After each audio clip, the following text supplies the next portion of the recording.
Good evening. It's Saturday. You know what that means? Means I grab my controller off to the side. It's Saturday. I think I said that already. What did I do today? I woke up very, very late. I was, mired in something.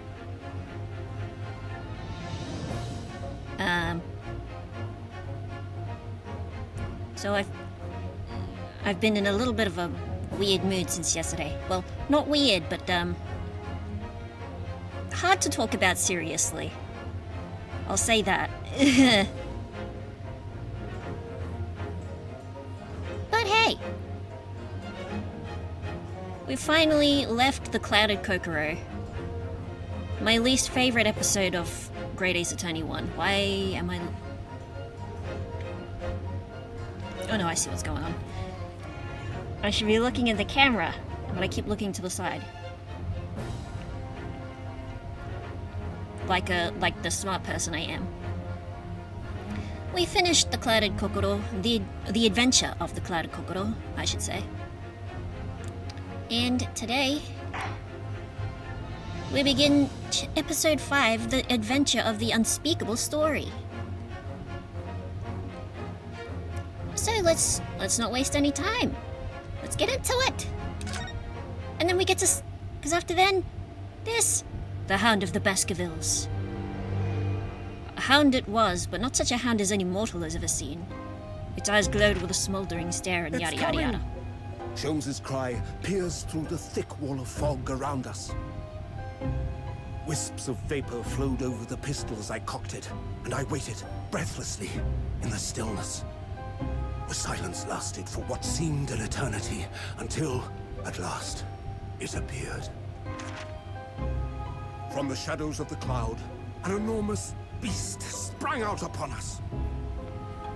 A hound it was, but not such a hound as any mortal has ever seen. Its eyes glowed with a smoldering glare. The whole of its ox-sized body was outlined in white-hot flames. Its rumbling pant and hideous howl, so terrified was I that I began to tremble with fear. "Look well, Wilson," Sholmes declared, gazing upon the mystical beast. "For this is the diabolical Hound of the Baskervilles."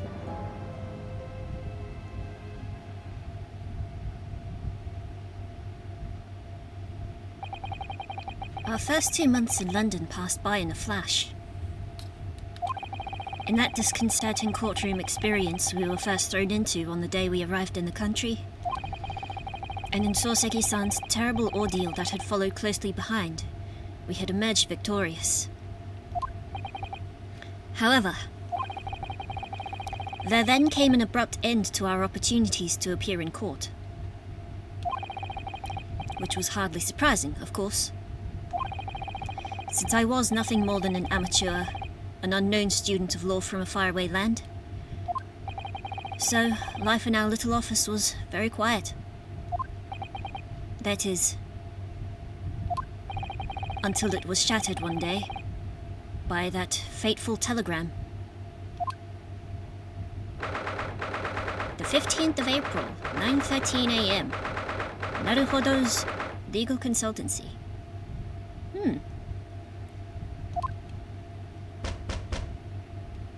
Who's there? Hold on, I'm not decent.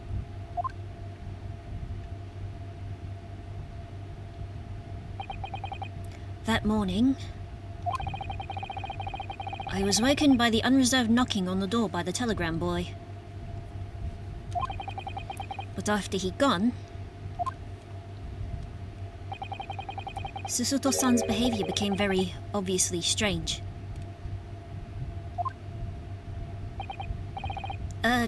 Susuto-san?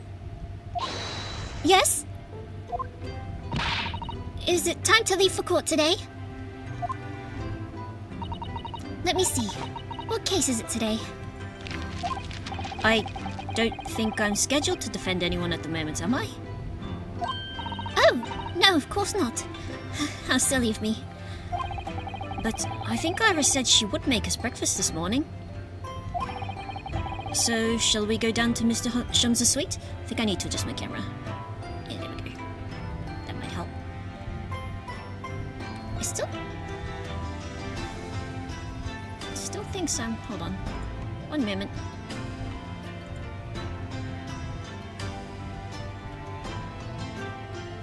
There we go, that looks a bit better. Yes! Iris makes the most delicious breakfast food. She does, doesn't she? And once our bellies are full, we can leave for court in the morning. We can leave... What?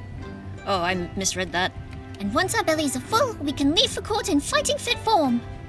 I think I need to recalibrate my microphone as well. Hold on. Shouldn't take me a second. Because publishing is weird like that. Blah, blah, blah, blah, blah. There we go. That should help it. Oops. I gotta remind myself not to click into the window. Let me see. What case is it today? Here we go again.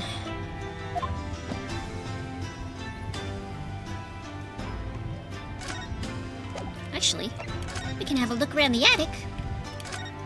You have a burner? It's spring at last, and the weather's warmer now. But I love the smell of the fire and the steam rising from the kettle. Oh, would you like some tea, Naruhodo-san?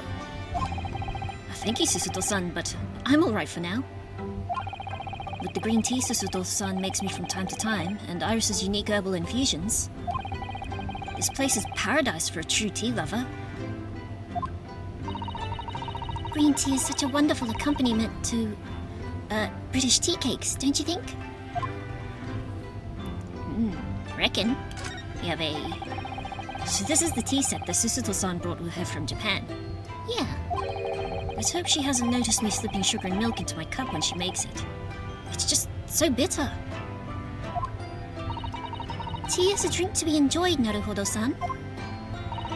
You really don't have to force yourself to drink it, you know. I don't like to see you screw up your face, so.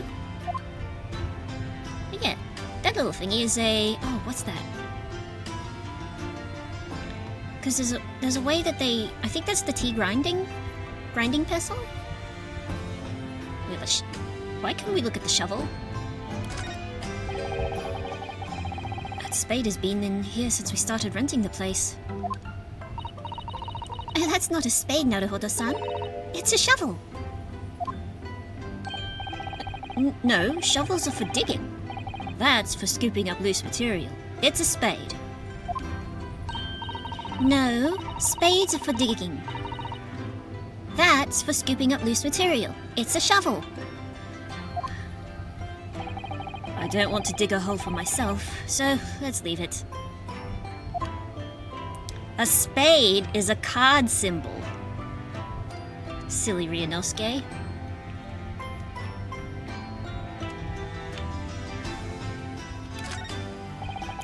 We've only been here in London for about 2 months, but my desk is starting to look a little messy already. You could tidy up once in a while. Susuto-san, I always say, making a mess is a small sacrifice to pay for being able to further your studies. And time spent tidying up is time you can't devote to the same cause. And time spent on ridiculous arguments is time that could be better spent on some simple housework. She wins, but I'm supposed to be the lawyer here. Can't win every argument, Ryunosuke. We can have a look over. What's this? Ah, this must be the telegram. Let's see. Ah! No, you mustn't look at that. Not under any circumstances. All right, I won't. I'm sorry, Naruhodo-san, but you can be very mischievous at times.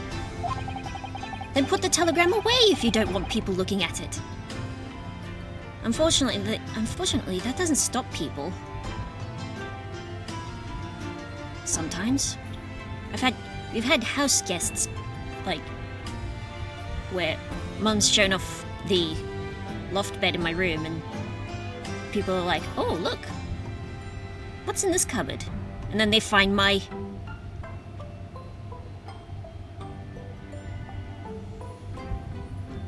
things. Don't look into people's cupboards unless they let you, okay?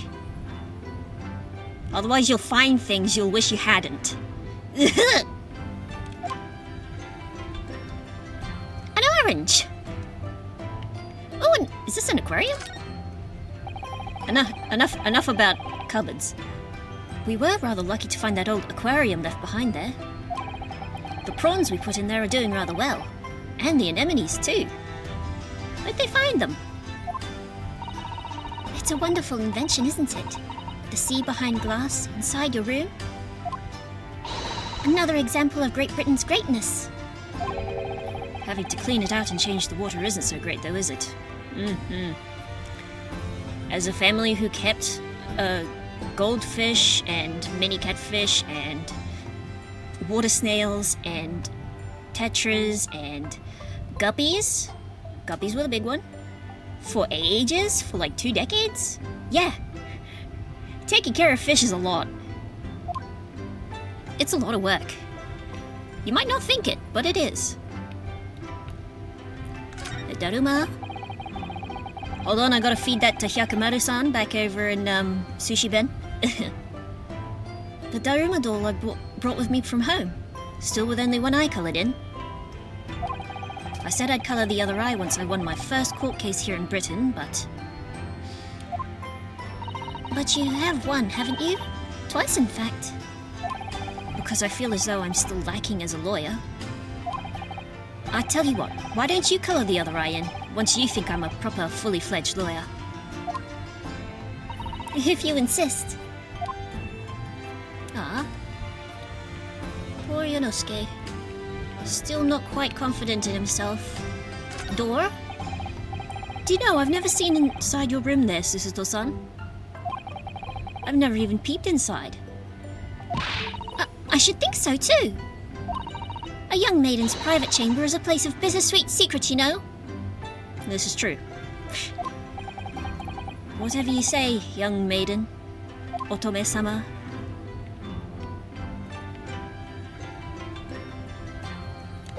I think that's everything that... Everything that. If I ever... I don't think I've ever done this at all. I might have done it in 1-2 on the ship. It means a great deal to me, you know. That you cherish his armband so and wear it each time you appear in court. Well, it's very important to me. It's what shows that I'm a lawyer. And whenever I wear it, I feel as though it gives me strength. Through Kazuma. I absolutely can't be without it. Especially when I'm at a critical point in a trial. But just the other day, I noticed you were wearing it when we went to visit that park. Sometimes I forget to take it off, okay?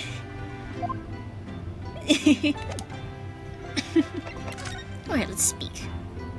Well, let's ask about Soseki-san. Let's just kind of ease into the conversation, shall we? You don't want to... Sometimes you don't want to get straight into business. You want to just have a few opening, like, small talk. I suppose Soseki-san will have arrived back in Japan by now, won't he? Yes, I should think so. He left immediately after that terrible ordeal. Which would mean he should have completed the voyage already, or be just a few days away. A fortnight ago, we had that very long telegram from him. Do you remember? Complaining of seasickness. But by and large, it seems the voyage has been going well. Is something wrong, Naruhodo-san? I was just wondering, what might have become of Soseki-san had he stayed in London is all? You mean, as regards Lord Van Zeeks, the Reaper? Yes. I can't help wondering if seasickness would have paled into insignificance in that case.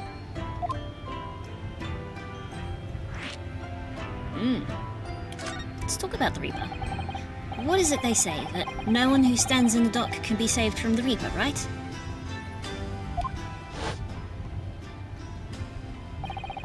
Like the way that nightmarish trial ended on the very day we arrived in London.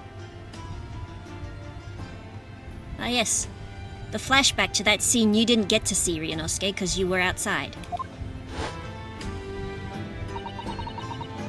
Even 2 months on, the cause of that dreadful fire is still a mystery. Yes, but at least Soseki-san's safely out of the country now. Presumably that means that the curse of the Reaper can only take effect within the confines of the City of London, perhaps? Or something. Even if that's the case, it's little comfort. I have a terrible sense of foreboding.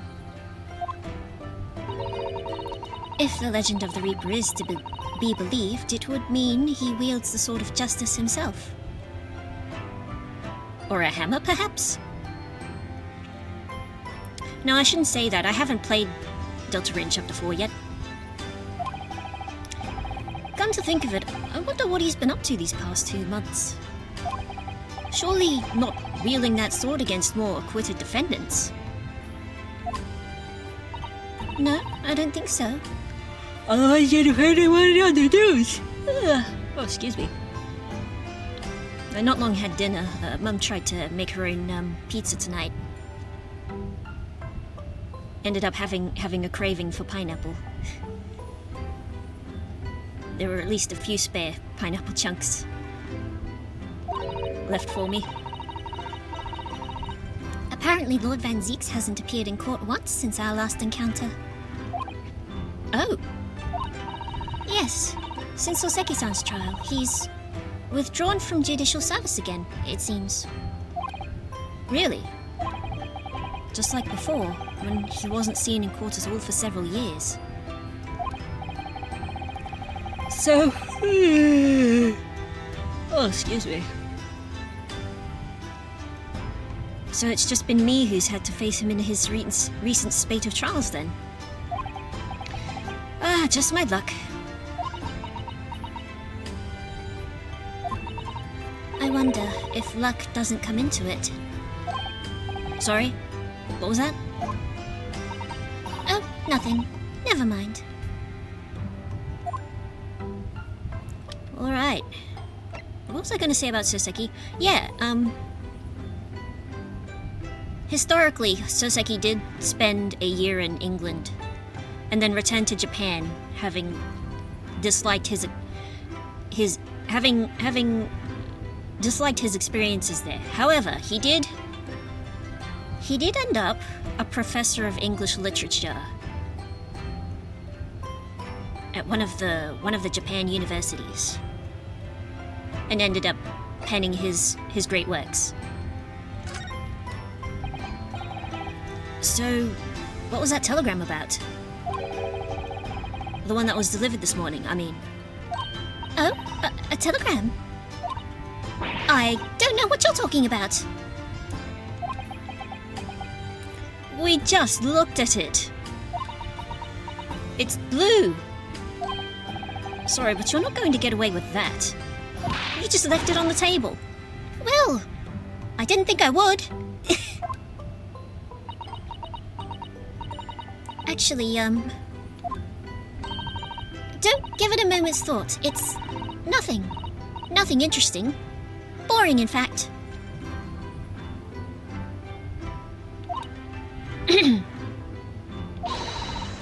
It was just a boring old telegram. That's 3 times now she's tried and failed to convince me it's nothing.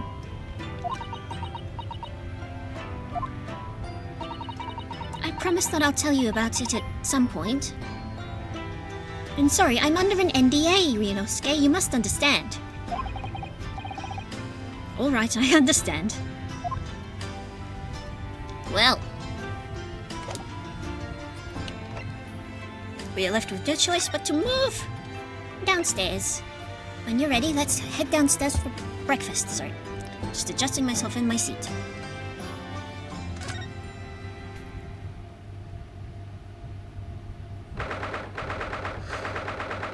Oh, 50th of April, Shubs is sweet.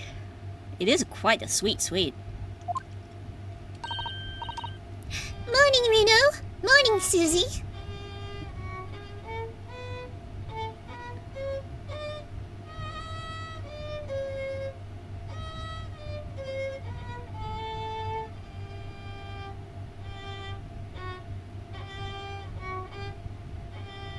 What?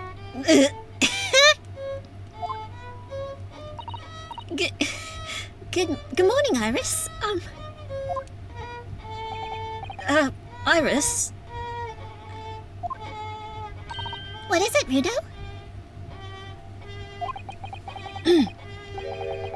What is that terrible noise? It sounds like a cat being strangled.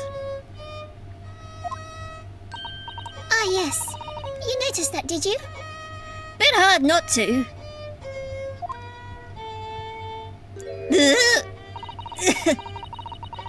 Hurley isn't in the best form this morning, it seems. But he's able to play that thing without even moving. That takes skill.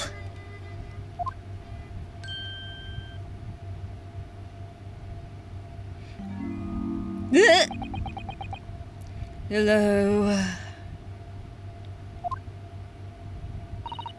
Hello, Mr. Shams? Good morning?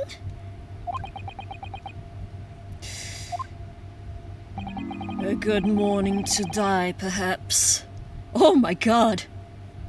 Oh, this man needs a coffee. With maybe with a little bit of cocaine and... Has something happened, Mr. Shams?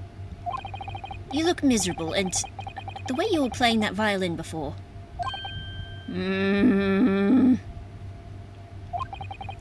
My analytical mind is dead. Music is dead. The world is dead. Damn this blanched existence! That's all it is, my dear fellow. Nothing of consequence. Ah, he's got the fidget frustration. I'm well acquainted with that feeling. I'm afraid I don't understand. Well, Iris, isn't it time we ate? Some dry toast and insipid coffee for me, if it's not too much trouble.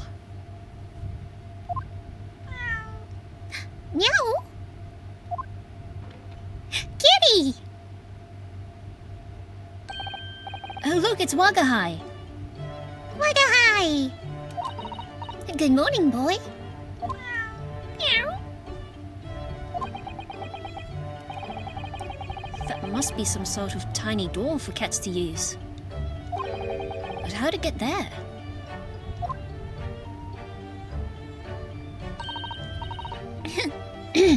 Well then, everyone, time for breakfast. Oh, wonderful. Let me help you, Iris. It would indeed be a fine day to die. Shams, please, settle down.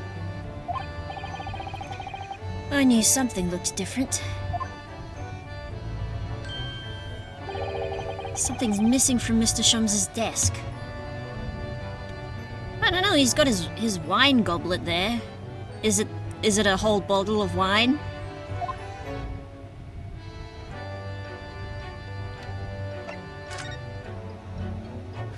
Wanting to die. Why do you want to die?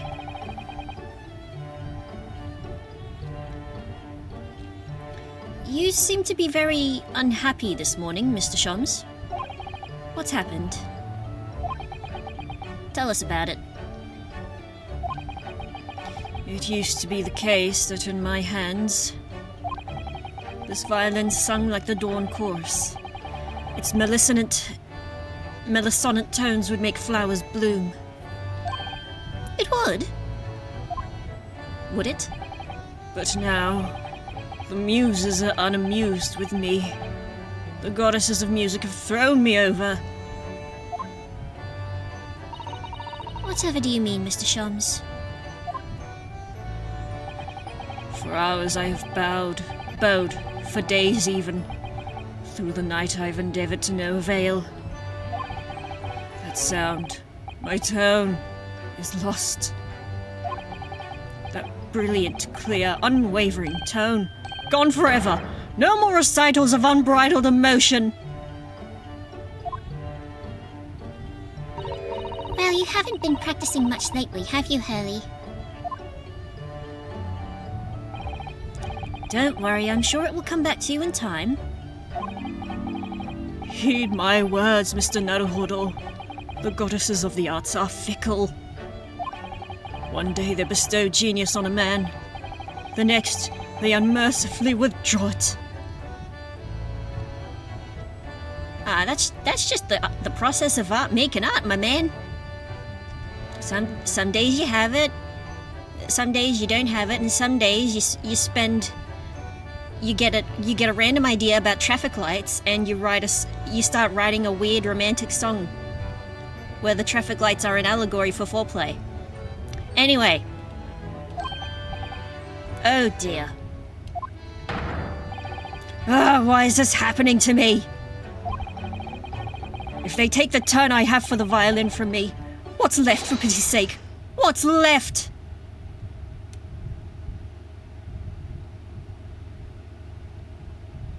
I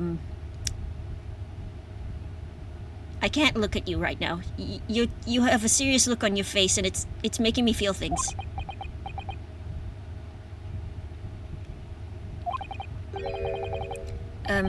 Deduction, perhaps?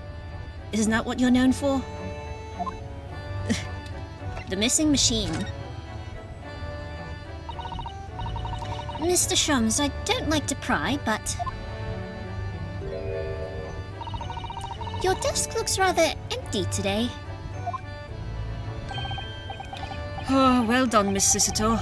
Your observational skills do you credit. Oh no, Mr. Shums, they pale into insignificance when compared to yours. You'd struggle not to notice, wouldn't you? You mean Hurley's great analytoscope?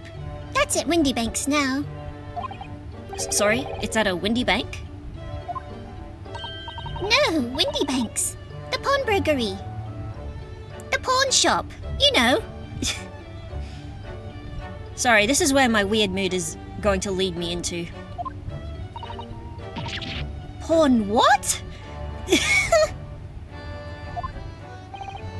You mean you've pawned that enormous machine of yours? It has some considerable value, you see. Quite undeservingly. But isn't it a very important machine for your work? I do wish you had consulted us if your situation had become so desperate. I should have gladly passed what little income I have to you. Dear madam, things are far from desperate. But the pawnbroker has your wonderful machine. How can that be anything but desperate? Making use of a pawnbroker is quite ordinary here in London, I assure you. It is. It doesn't sound ordinary at all. It would seem that neither of you fully understands how pawnbroking works. Oh? What's to understand exactly?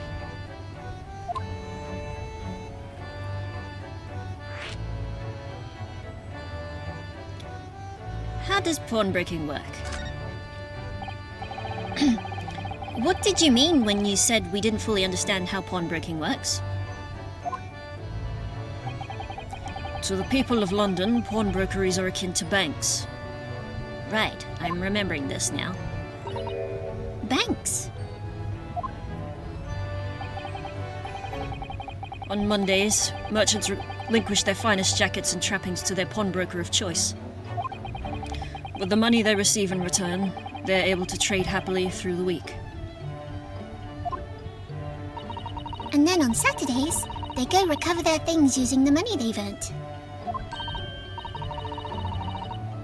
I had no idea. This has been a fascinating lesson for us. Everyone does it, you see. Especially the people of inner London. And should they have money to spare, they would purchase another fine jacket. Not to wear, obviously, but to pawn, should the need arise. Oh, how ingenious. So whenever we have something that's getting in the way, we leave it at Windibank's, you see. A pawnbrokery can be thought of as an extremely secure vault. Who would have thought that even pawnbrokers were different here in Great Britain? Of course, you have to watch Hurley with it. Sometimes he pawns things he really shouldn't. Don't you, Hurley?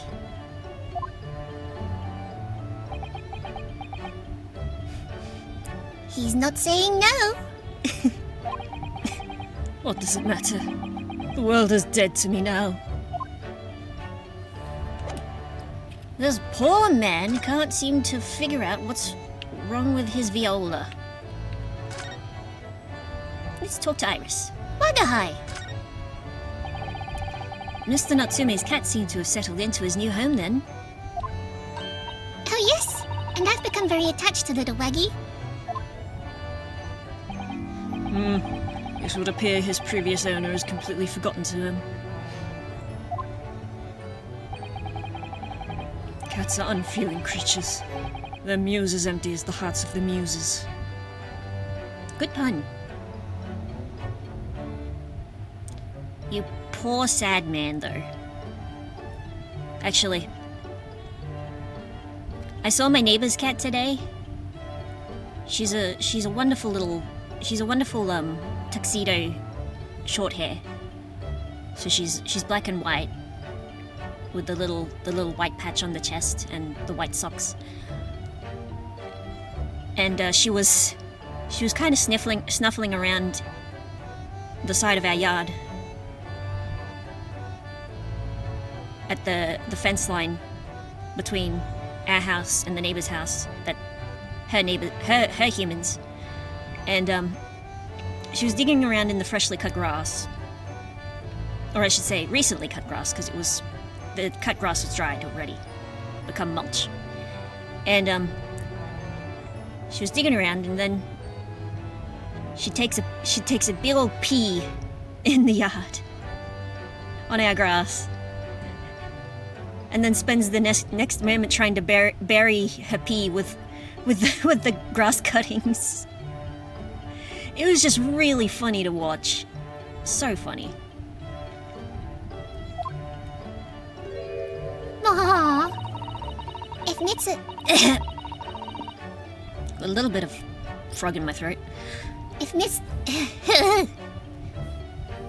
Natsume had no intention of taking Waggy back to Japan, I wonder why he kept him in the first place. I expect he would have taken him if he could. If he was going on the SS Buria.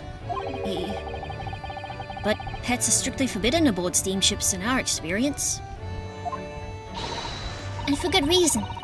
Terrible things can happen if the rules of passage are not obeyed. Well, I don't mind, because Waggy is adorable.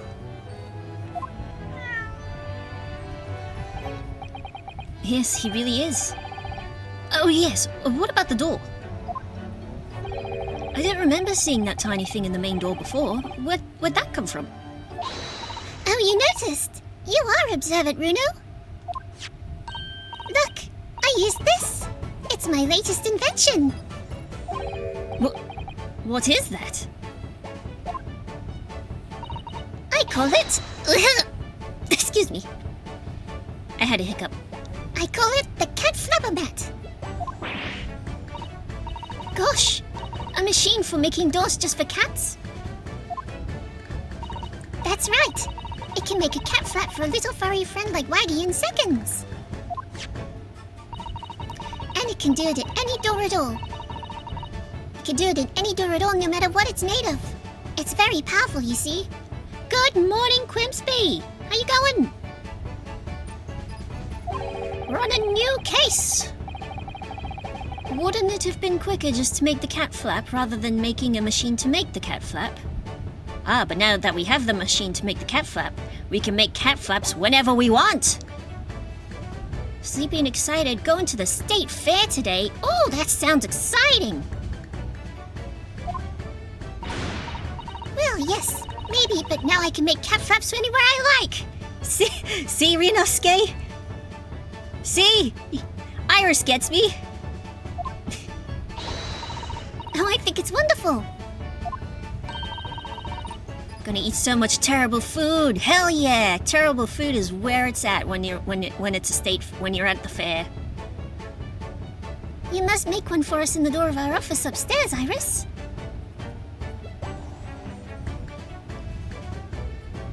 Though I have not been to my local city's fair show in a few years.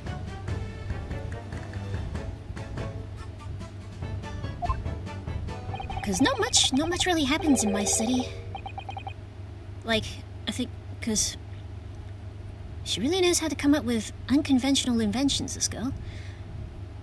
Because we have the art competitions and like the duck races and the petting zoos and like all the like show games and stuff and the circus.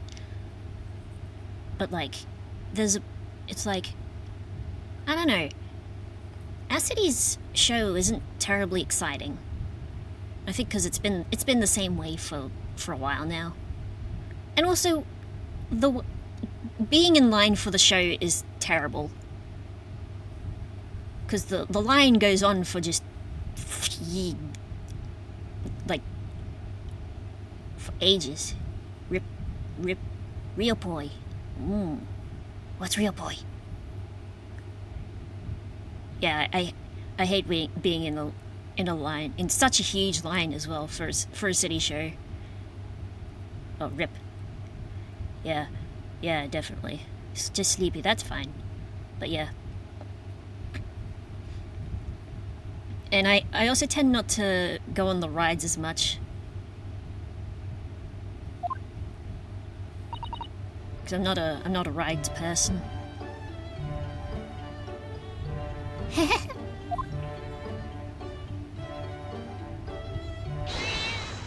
Meow! Although the few rides I went on at Movie World, they were pretty good. Movie World and SeaWorld. SeaWorld? Waterworld?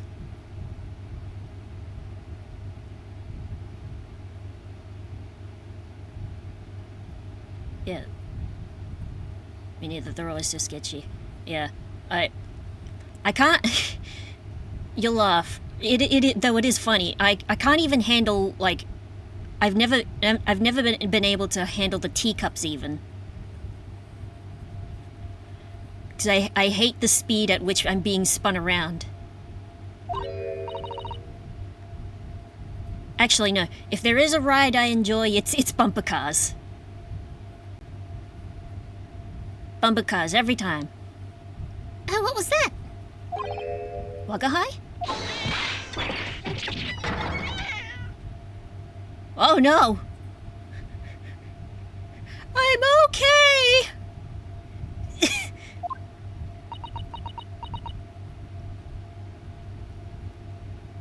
And actually, I do like the ones where you get the prizes, the games where you get the prizes.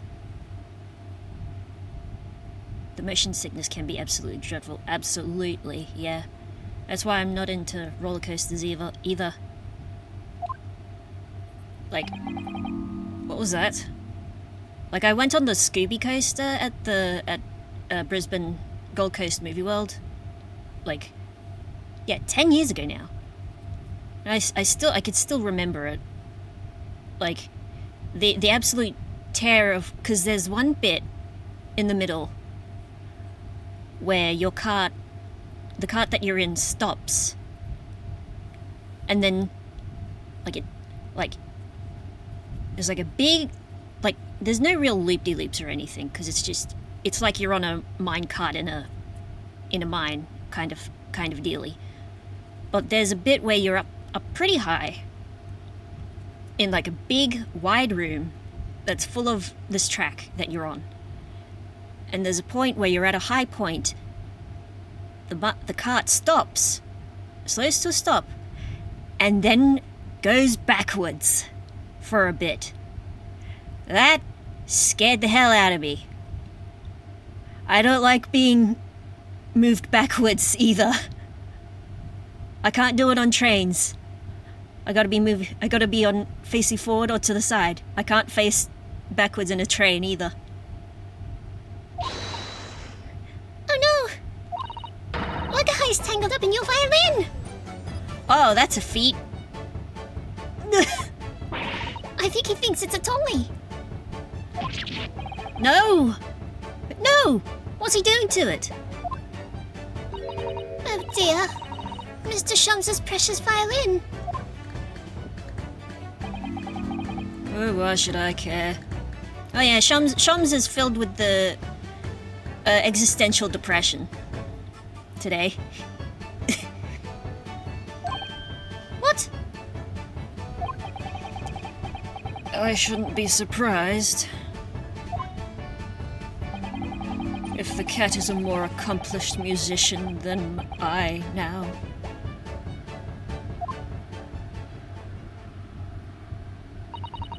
Mr. Shums really is in poor spirits, isn't he?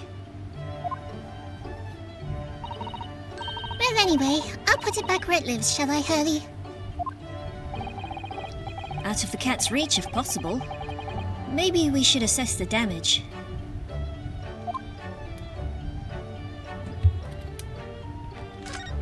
Let's have a look. There it is, on its dedicated seat. Oh, it's cracked. You can see it in the F-hole. And that is what it's called. Don't look at me like that. So this is the violin, is it? It's a Stradivarius. One of the finest violins in the world, made by the renowned Italian luthier, Antonio Stradivari. Eee! Yep. This poor thing has seen a lot of use. Oh, I see. It really doesn't look like anything special to me. Inosuke. I happened upon it covered in dust, languishing in a pawn shop down a nondescript back alley. Incredible. A pawn shop in a back alley pawn shop, you say? The broker had no idea of its value, so I was able to purchase it for a mere 55 shillings.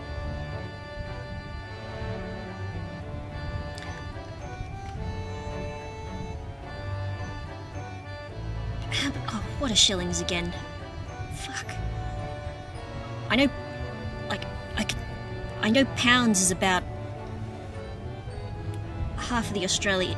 A pound is about half of the Australian dollar, but what's shillings?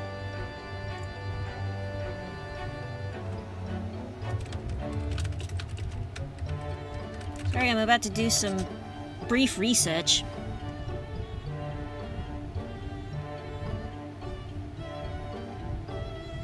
Wait, what do you mean Kenya uses shillings? What?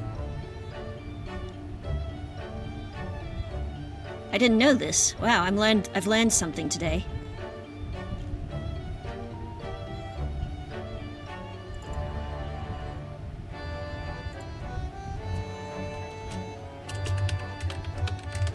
British shillings to dollars. There we go.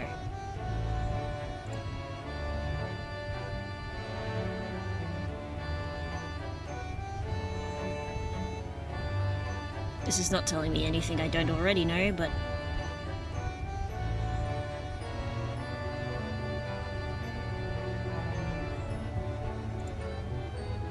Wait, what is the difference?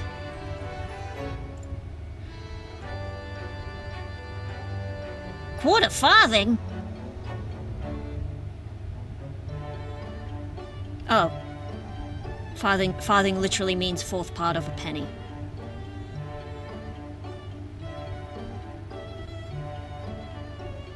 Tuppence farthing?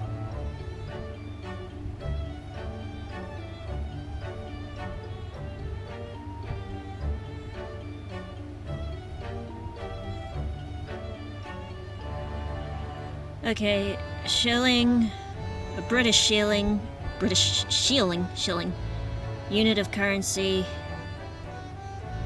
a denomination of sterling coinage worth 1/20th of a pound or 12 pre-decimal pence. I see. Also called a bob, okay, and originally called a testoon under Henry VIII, he am. So about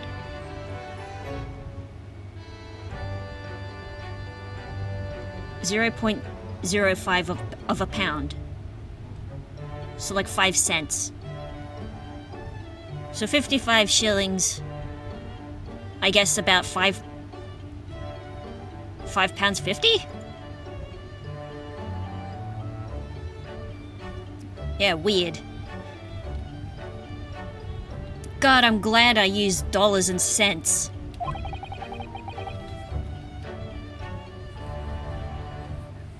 How honorable of you.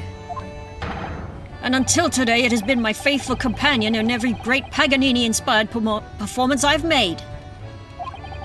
I ask you, is there a reason to live in a world devoid of music? To tolerate this blanched existence? No! There is none. You're speaking to the choir, my man. But sorry, I still can't look at you when you make a serious face at me.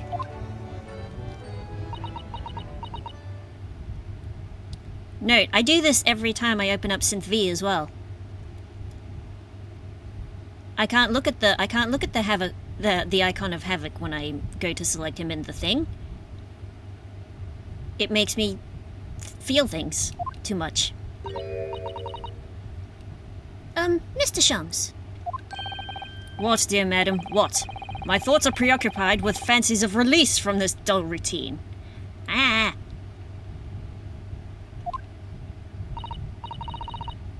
Well, it's about the violin. It looks very different to normal, don't you think? Hmm? What do you mean, Miss Susuto? Susie's right! Yes! The tone of the wood is completely different. Is it? And that's not all. I'm sure there was no crack here before. Wait, it's not even the right size, is it? What's this? Hold on, I'll go into my instruments section of my brochures. I'm terribly sorry to have to tell you this, Mr. Shums, but that instrument isn't a violin at all. It's a viola. Then what? I believe it's an entirely different instrument called a viola. Entirely different.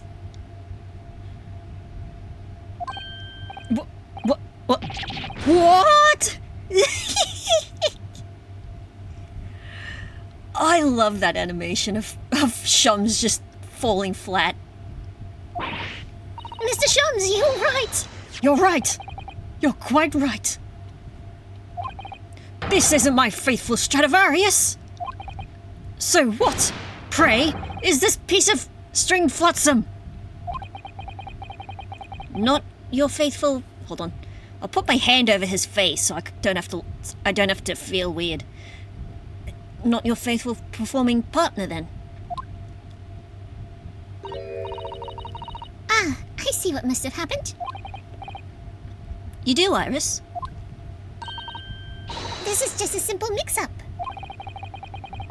It sounds like Iris might be able to tell us exactly what's happened if we ask her. I should think so. Alright, tell us, little lady, about the mix-up. So what did you mean by a mix-up, Iris? Well, you see, this viola, I mean, was at Windibank's until last week. At the pawnbroker's. Not Mr. Shums' beloved musical partner. There is a proverb from the East with which you are no doubt familiar, my dear fellows. Always let a beloved child travel. What? Yes, indeed. So you sent your beloved violin to the pawnbrokers in the hope that it would experience personal growth? What a wonderful idea! Last week, I pawned my great analytoscope in order to release my precious instrument. But it would appear Mr. Windibank mistakenly furnished me with this tawdry fiddle instead. But my ears cannot be deceived by the hollow timbre of this piece of timber. I don't know, man. It sounded like it did. It sounds like your ears did, in fact, be deceived. No, but your every sense was deceived by the fact that it just had strings. A fine state of affairs this is. And why I always say, Mr. Naruhodo, never trust a pawnbroker.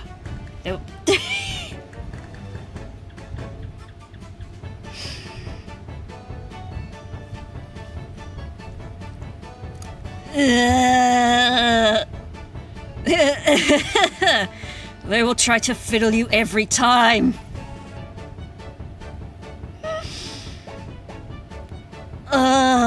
Yep, But earlier you told us you could think of a pawnbrokery as an extremely secure vault. Yes, the shop you can trust. The person inside, not so much.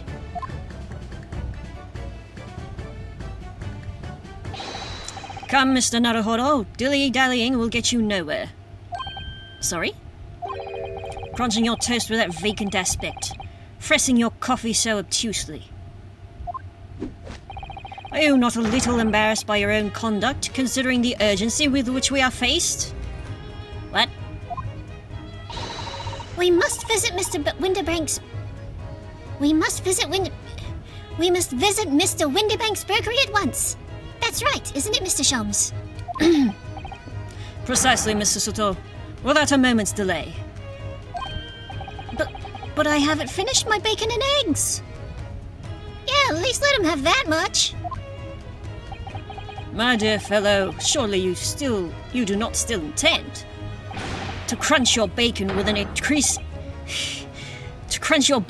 increasingly vacant aspect, to fresh your egg ever more obtusely.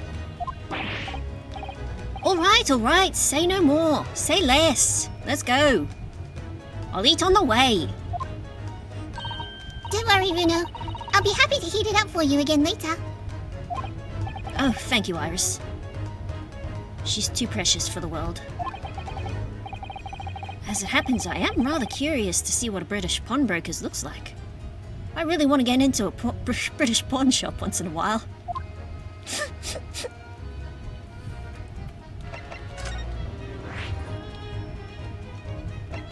We can go straight onto Baker Street if we wanted to.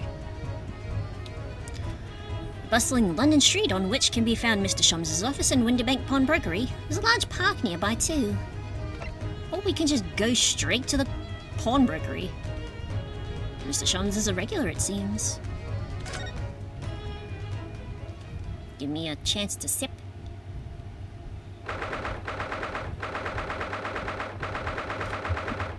Oh, feels like I'm back in an op shop again.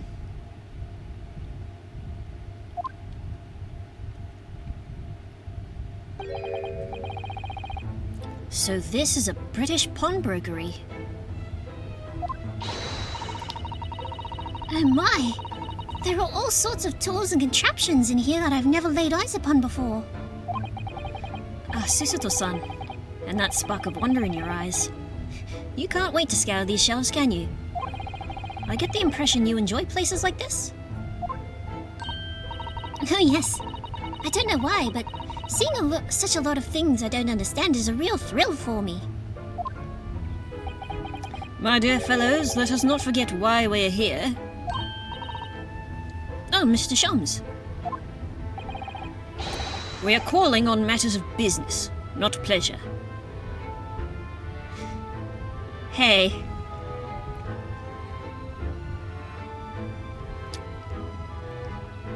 On those back shelves there's a little mini statue of the thinker. Ah, memories. And clearly Mr. Shums means business too, judging from the spark of fury in his eyes. Business, not pleasure, absolutely decks Susato. But then she counters with her Susato smash. Throws him over her shoulder. Here's Mr. Windibank himself. Mr. Shums, sir, welcome back. Did you hear that brazen welcome? Well, yes, we are potential customers after all. We're disgruntled customers, Mr. Naruhodo. And it's time to inform Mr. Windibank of our ire. Come, the fight is afoot. Let's talk to Actually, before that, let's just look around. What are you doing, my dear fellows? We're not here to browse for interesting curios. We've come to teach this broker a lesson. All right. But there's just so many fascinating items.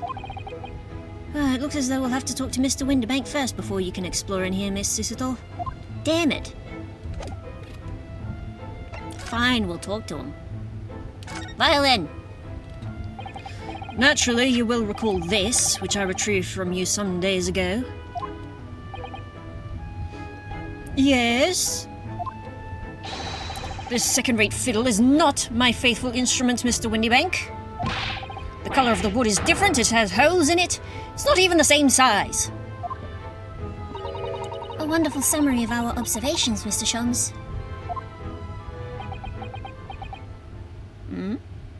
Why did the music stop? I'm so very sorry, sir! How utterly unforgivable of me! An inexcusable mistake for a pawnbroker. There is only one way to make amends. What? Huh? Oh my god!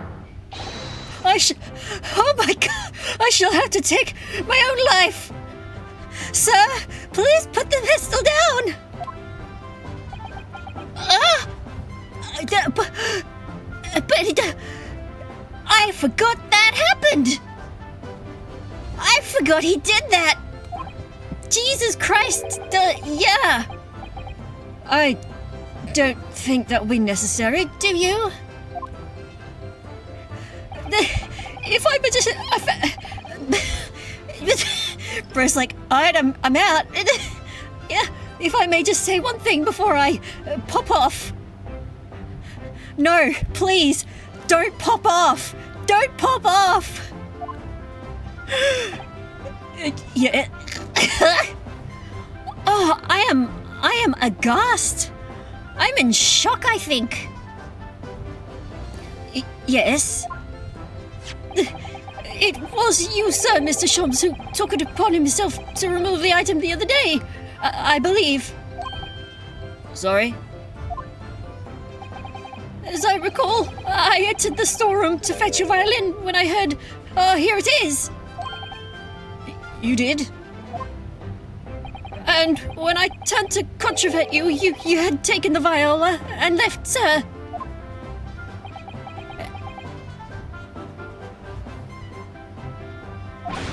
However, there can be no doubt that the blame lies firmly at my own door for allowing you to leave.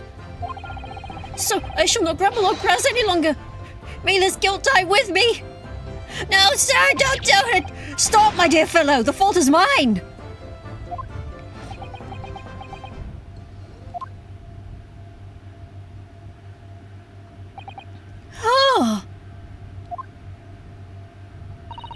It would appear that the fight is over.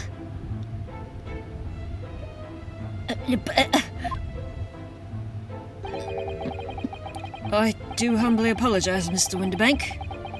Evidently, my questionable disposition precipitated this tragedy. Well, you wouldn't be Mr. Herlock Sholmes without that questionable disposition, now would you? I do believe you may be right, sir. It's either laugh or cry, I suppose. Or laugh until you cry. Or cry until you laugh. You are, it must be said, one of my more challenging customers. I needn't remind you of the peculiar collection of items you've brought through my door in the past. Oh? Peculiar items? I just realized they have a taxidermied alligator up in the back corner. Like right in the top left corner. In the extreme, ma'am, for example. The unpublished manuscript of an eponymous work. The novels of Herlock Sholmes or some such. Oh my! A new fully fledged novel? And unpublished? A story I have yet to read, you mean? Ah! Forgive me! No! Wait, before you... before you die, you must tell me more! Not even like, please don't do that. Just like, before you pull that trigger. Before you pop off, even. Tell me about it first. Jesus. Ugh. Please. I must know more. Tell me everything. Wow. Sister-to-son is really fired up now. No chill. Absolutely none. Is there really an unpublished story under this very roof? Well, one day the gentleman here brought in an old metal chest, you see. I should like to entrust this to your care for a while, Mr. Windibank. For a chest like that, 1 shilling, sir. Not a farthing more. It houses something of very great value indeed. The latest manuscript, recounting the adventures of one Mr. Herlock Sholmes. You don't say. I will add on the farthing. I beg your pardon, a manuscript? You wish to deposit a manuscript? Indeed I do, for I am confident it will be quite safe here. And that was that. As such, Mr. Sholmes' latest tale of otherworldly mystery lies dormant in my storeroom. Mr. Sholmes, is this really true? I have no recollection of such a thing. Do I sense that someone doesn't want to talk about this? I continue to pay your fee, do I not? Then kindly continue to store my belongings. Securely. Of course, sir, of course. They're safe and sound with me, I assure you. On my life! This is all very strange.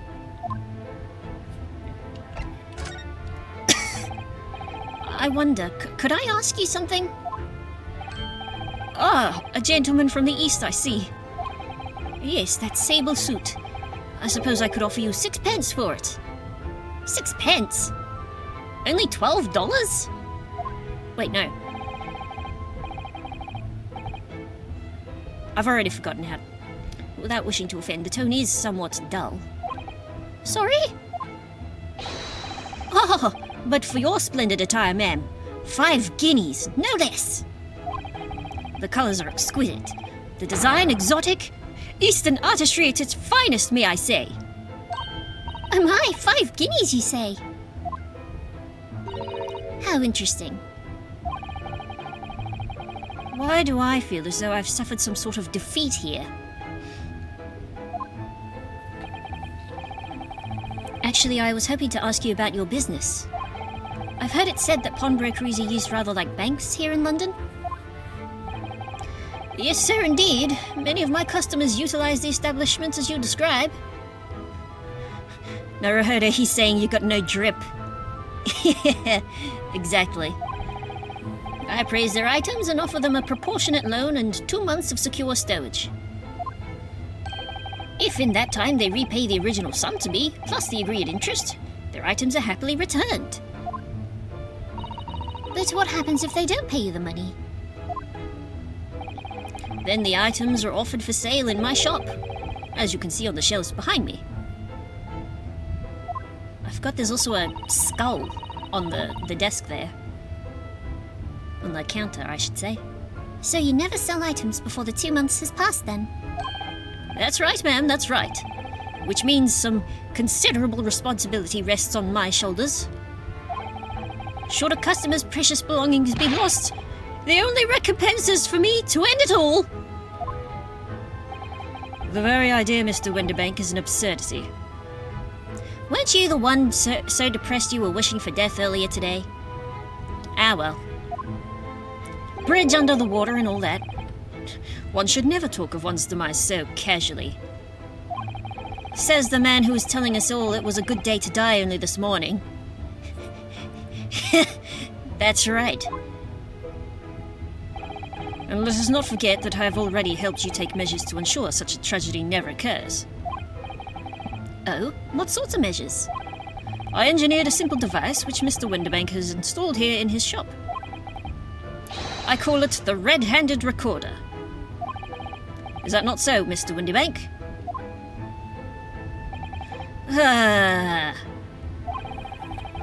What was that deep sigh about? The Red-Handed Recorder. What on earth is a red-handed recorder? Use your eyes, my dear fellow. There are 2 just below the ceiling. Where? Ah! I can see what appears to be a camera attached to some sort of timing device. Very astute. It is indeed a camera, furnished with some 100 pieces of celluloid film. And every 30 minutes precisely, the camera automatically records the appearance of this shop. 30 minutes? Here, I have an example I can show you. Look at this photo print! Ah yes, a print from the camera set to record the activity at the shop counter. Oh, look at that little portrait of the dog! I developed a special type of film so sensitive it produces crystal clear images even in darkness. Really? That's extraordinary. Yes, you can clearly see the counter and the door behind it. Look!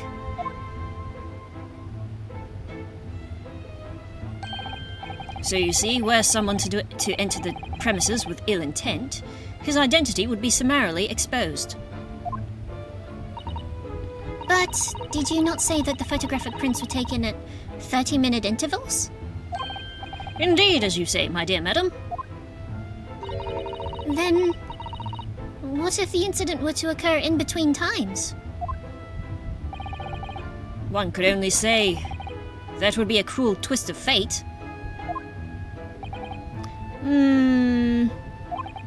I must confess your devices have been giving me some cause for distress of late. I beg your pardon, Mr. Windibank. Surely they're anything but distressing. Reassuring is the word. Yeah. It's the cost of the film, sir. You most graciously placed not 1, but 2 cameras in my shop after all. Which means I must pay for nigh on 100 utterly useless prints every single day. Boy, am I glad we moved on to closed-circuit television recording. I'm afraid the cost of the film will break me before I'm very much older.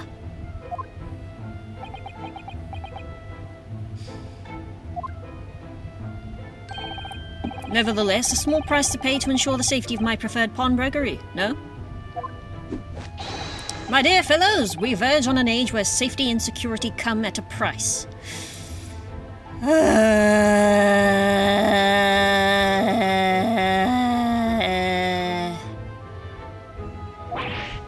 Oh, heaven help us!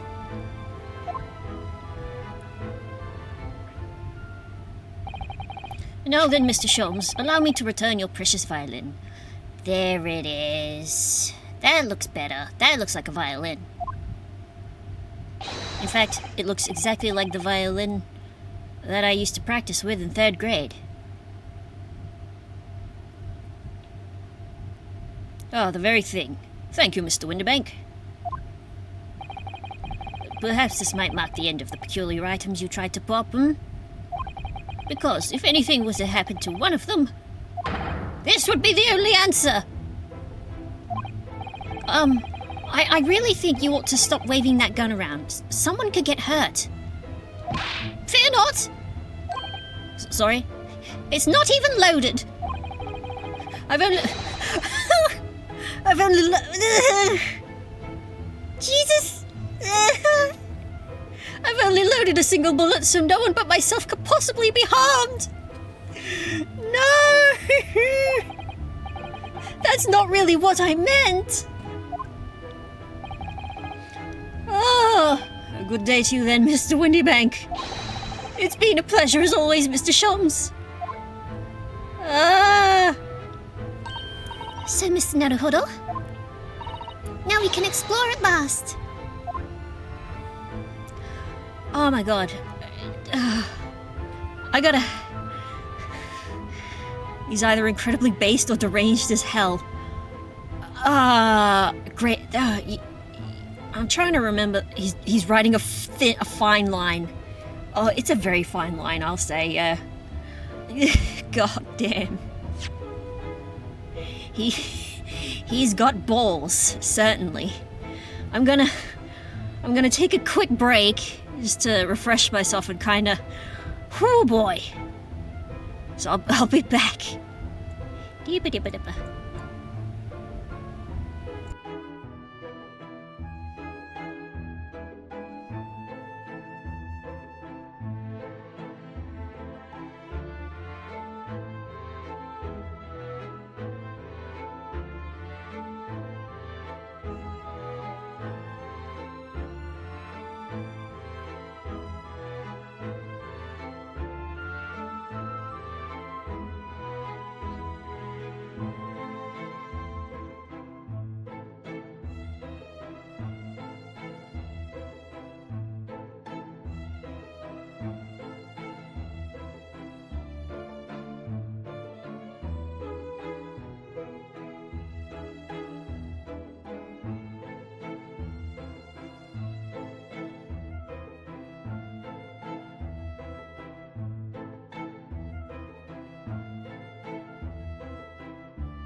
All right.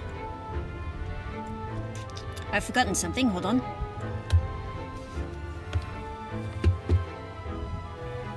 Ow! As I knock my elbow into everything.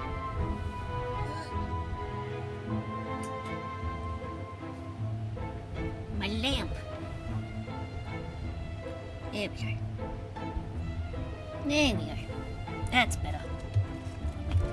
Phone light over there.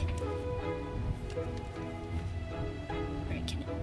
And I'm jiggling, which is never good when the model starts jiggling. Or is it? Yep, nope. It's the model. Okay. How am I gonna fix this? How am I fix this? Alright, that seems to be stable. Where am I? Where is everything? Shit, my phone is blocking my start menu. Welcome back, thank you. Oh, actually.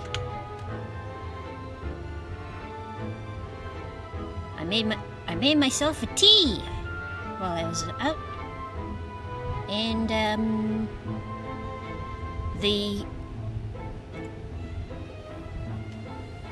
my sister's got the Great British Bake Off on the television, so I was just watching one of the hosts like try Mexican sweets for a minute, like Miguelitos and like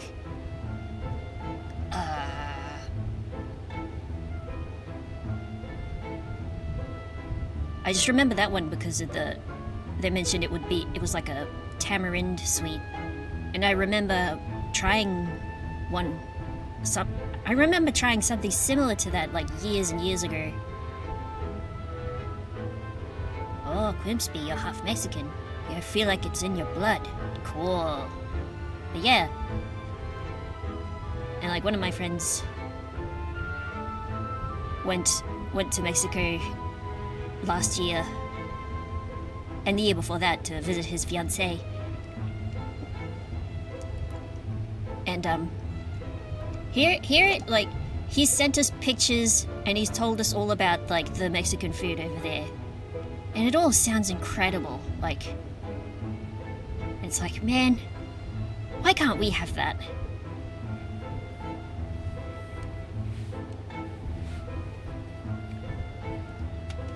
I want to be able to buy Jarritos Cola just at the store.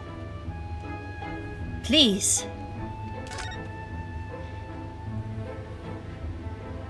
Basically a white woman cosplaying as a Mexican man. Plus I love pumpkin spice, but I don't speak Spanish because I was raised by a mother who was incredibly white. Oh, that's a shame. It happens though, yeah. Understandable. We cannot inspect the alligator? I've investigated thoroughly, but I can't find anything out of place. So that's a whole ass alligator. It's big pensive emoji, yeah. So we have a sign that says Percy Bakery. So this might have been a bakery at one point, perhaps? So we had... oh, we cannot look at the... oh, what's this? Look at this! What could this lovely big shiny box be? That, my dear madame, is a music box. Surely you have such things in your own country? Oh my! Yes, but I've certainly never seen one so large before. Shall we listen a while?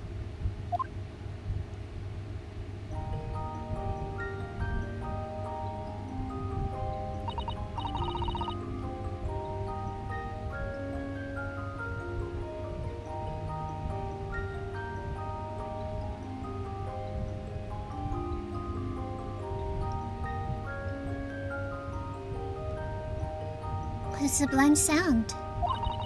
It's like the music of angels.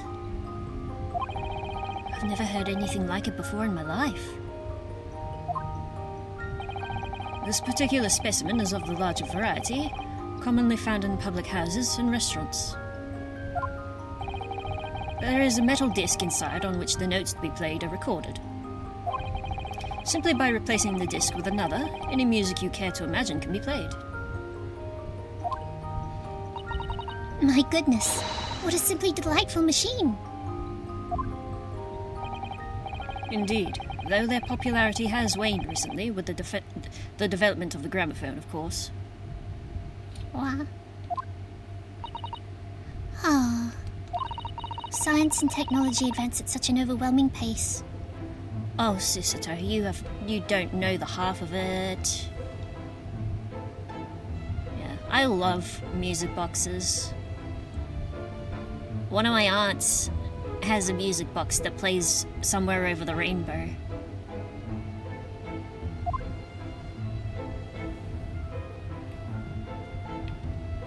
And what was it? When I was watching the Westworld series, I love that, I think in the very first episode, or like within the first 3 episodes, there's like a music box cover of Black Hole Sun, I think? Oops. Somewhere Over the Rainbow is such an incredibly good song. Yet this is true. It is. I mean, it used to be the credit song for off the RPG game. What an assortment of things there are on these shelves here. Crockery, footwear, clocks and watches. Almost anything you care to imagine. Those are forfeited items offered for sale by the pawnbroker. What does that really mean, though? When you pawn, or colloquially pop an item, the broker loans you money against its worth. He stores the item for an agreed period of time, after which the loan must be repaid. If not, he is free to display it in his shop for sale at a price of his choosing. Oh yes, now you've explained it, I'm noticing little price tags on everything. Of course, simply by paying the agreed interest on the loan, one can extend the period of safekeeping. So you may pawn that black garb of yours without fear, my dear fellow. My treasured university uniform? Never. It embodies my student spirit. Hats.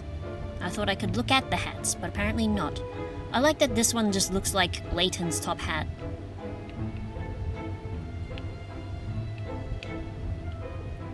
Oh, speaking of like, this is gonna be such a weird, like, a weird, like, tangent.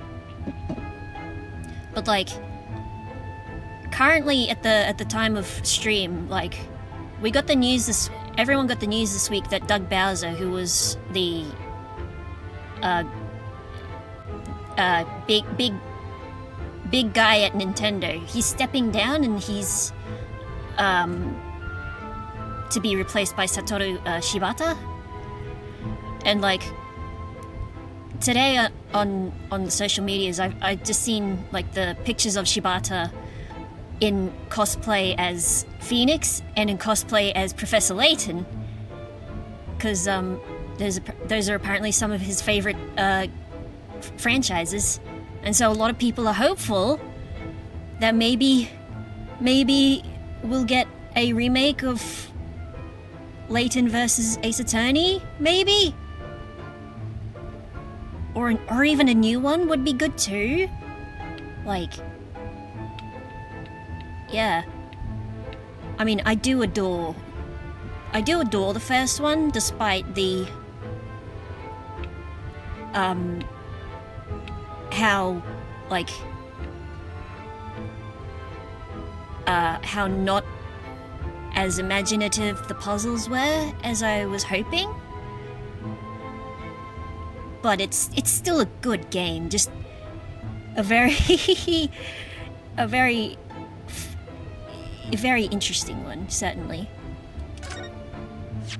And it was also the first game that had a jury system before the Great Ace Attorney. Look at this. Whatever could it be used for? I have no idea.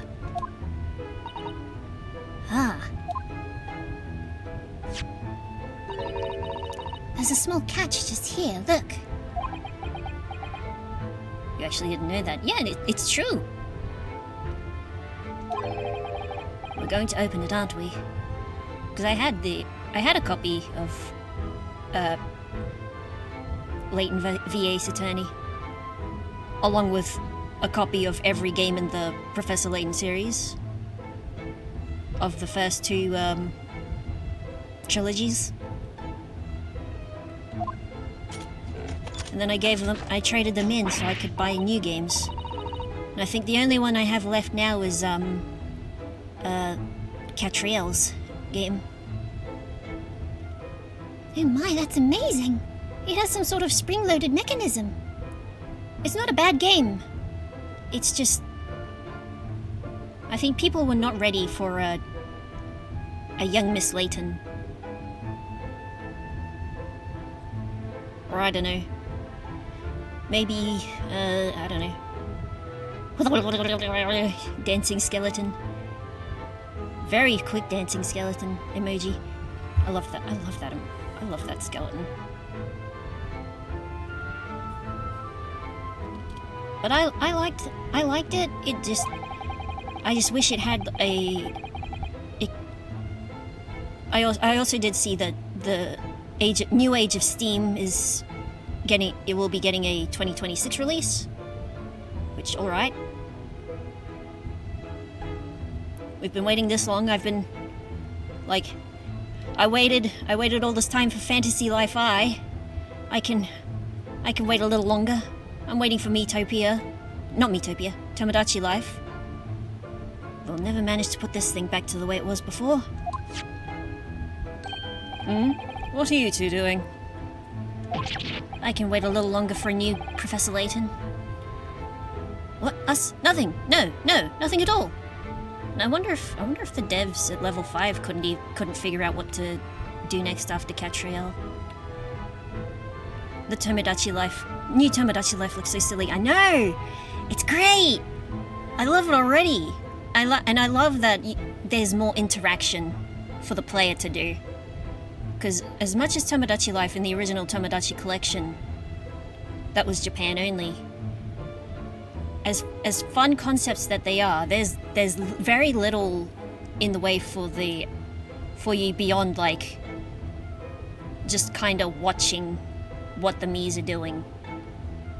And you only really get to do stuff when like the Miis, like the RNG decides, oh yeah, this Mii has a problem. And I'm glad that they kept the old text-to-speech voices. Though I still missed the Miiverse. You said this last time. Yes, you did. Whatever this device is, it seems to have a pair of little windows to look through. I feel as though I've seen something rather similar to this elsewhere. I missed all the top-tier shit posts, yeah. It was really funny when we were talking about the one that was like complaining about the Sonic trap, and the OP's was like, I'm standing outside your house with a bat. This is to prevent you from simply leaving your house. And I happened to find that on my dashboard after stream. Yeah. The Obstick one. Yeah. Absolutely fantastic. But yeah, yeah, I remember when they first showed off Tomodachi Life, someone was complaining about the clearly AI voices, and I'm like, oh, you poor summer child. You poor summer child. That you don't know what you've heard, do you? You think that sounds like an AI voice? You think Tomodachi Life uses AI voices? Tomodachi Life, which has had a text-to-speech engine since 2009? Text-to-speech? AI voices? Hello? Like, I guess if you don't know, then I don't know. Anything could sound like an AI voice if you're being told it's an AI voice. But like, like, the Tamagotchi life voice is just like... The text-to-speech voice is just so iconically mechanical. Like, you can't mistake it for a human. You can't. Like, you know. Like, it's... True, but still bros never heard Microsoft Sam. Even that, even Microsoft Sam, you can't mistake Microsoft Sam for a human.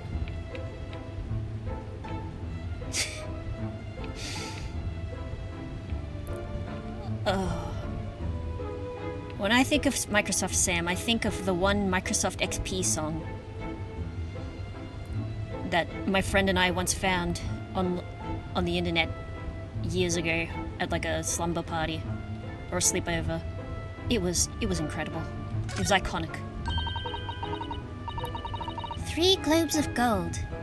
Is that some sort of charm? Dear me, have you not seen that sign before? No, never. The 3 golden balls are... The 3 gold... The 3... Golden balls, you say? In Great Britain, at least, they are the universal sign of pawnbrokery. There are more than 700 such establishments in the capital, all showing the same sign. Attendees. Oh, I see.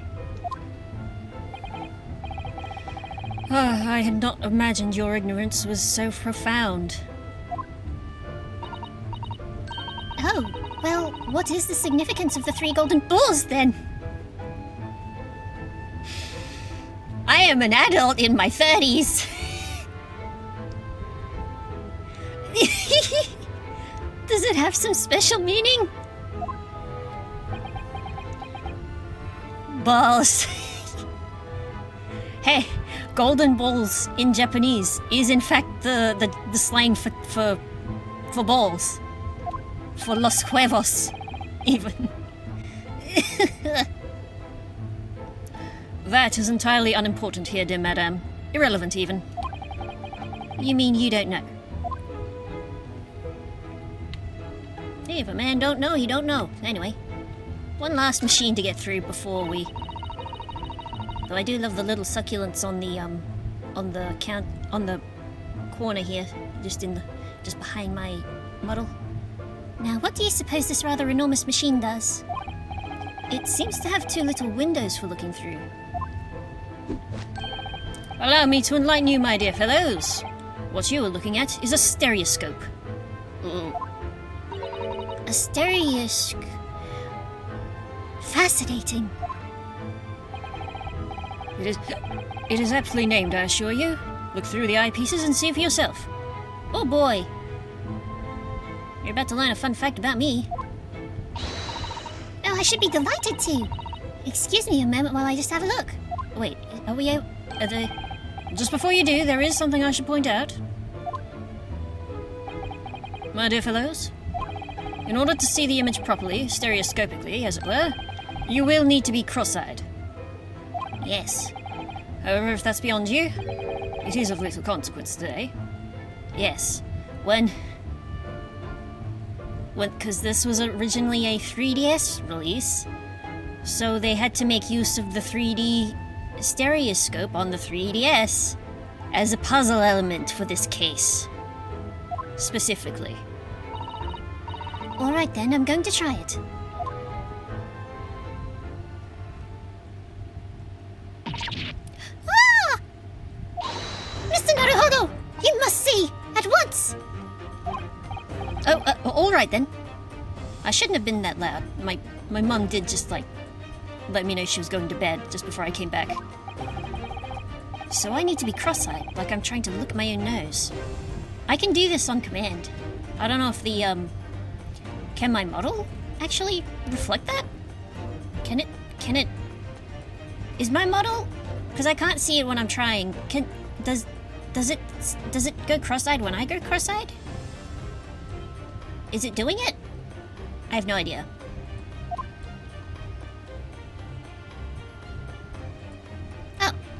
I don't think so. Damn it. That would be so cool if it could. What the?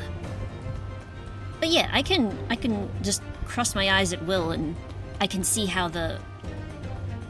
Yeah, no, okay, if it's not, then it's not. It probably doesn't have a tracker for cross-eyedness.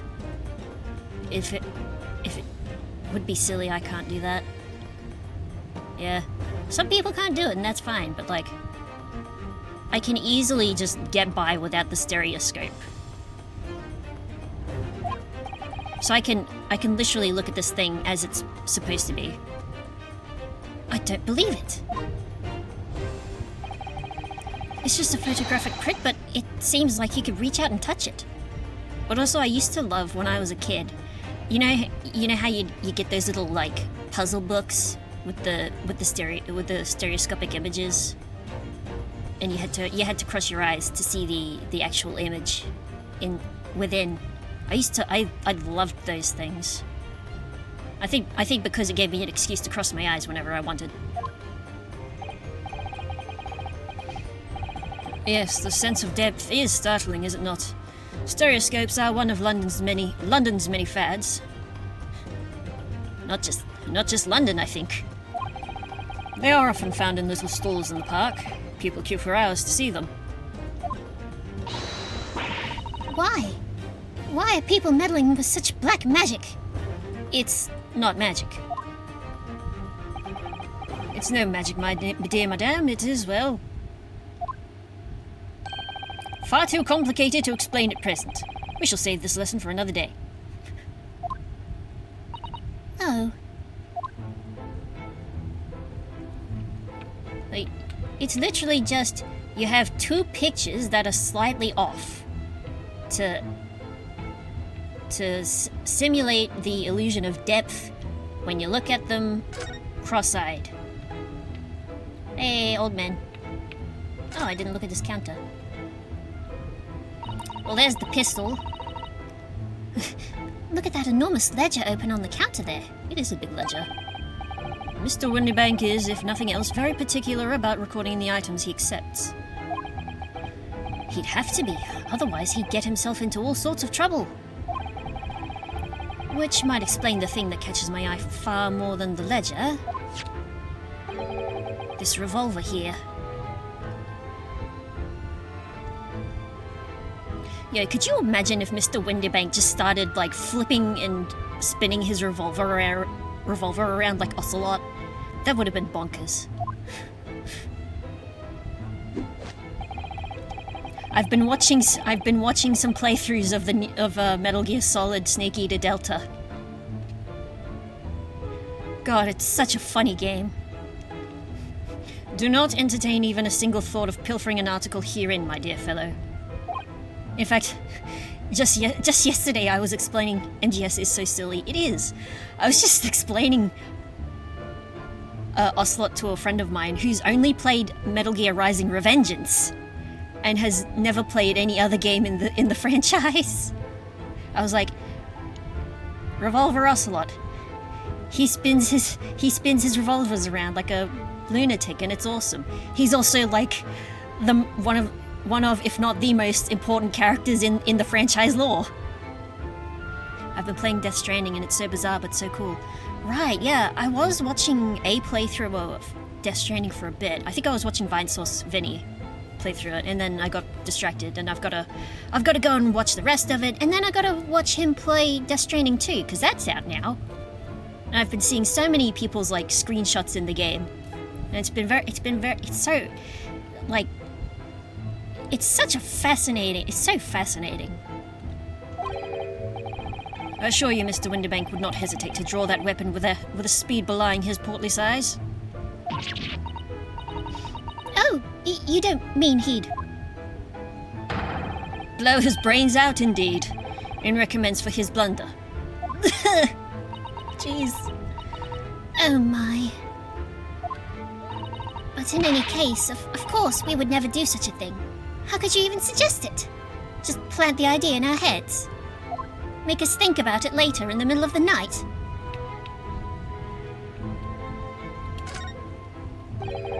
There seems to be a little door hidden behind that curtain here. There. Here, there, everywhere. That leads to the storage room, where Mr. Windibank keeps articles like that are currently in pawn. I see. There's nothing of particular interest inside. I certainly wouldn't recommend any larcenous activity.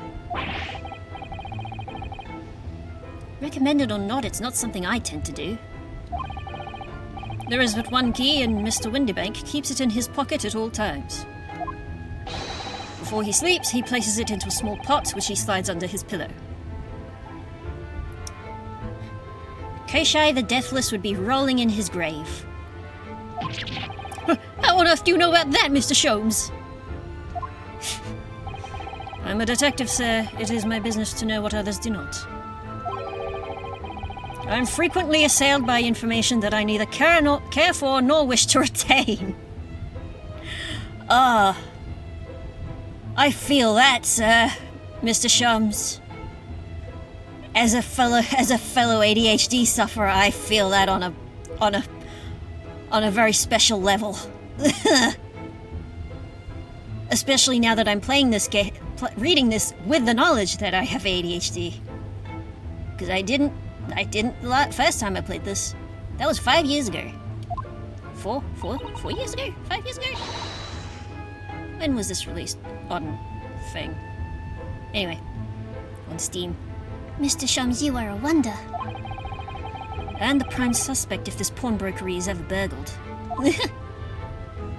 I hoped we would look at the skull, but apparently not.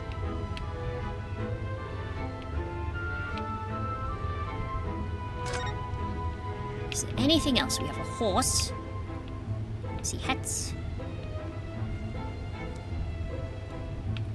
There's a little bugle on the thing, but that's not important. Oh!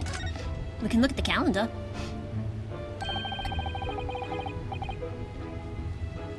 That's not a calendar you could easily miss, is it?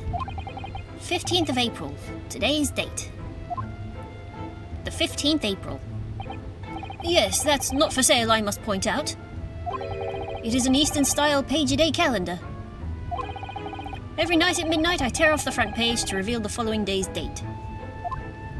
A perfect calendar for a tearaway fellow such as yourself, Mr. Windibank. And who was it who walked out of here with the wrong violin before? Well, when the agreed storage period has passed without repayment, articles are forfeited, you see. So I have to keep a close eye on the date. It's something of a pawnbroker's obsession, you might say. Oh yes, I can see you're very dedicated to your job.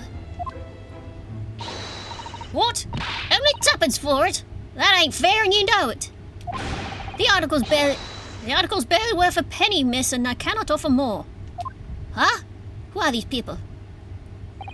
Sounds like there's an argument brewing over by the counter. Come on, that can't be right.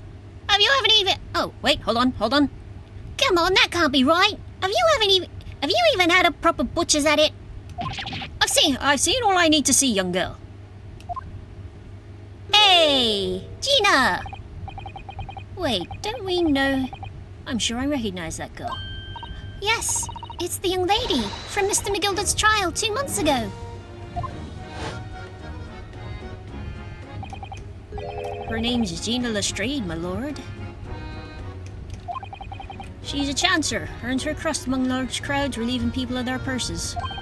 What's commonly called a pickpocket. Kaboom!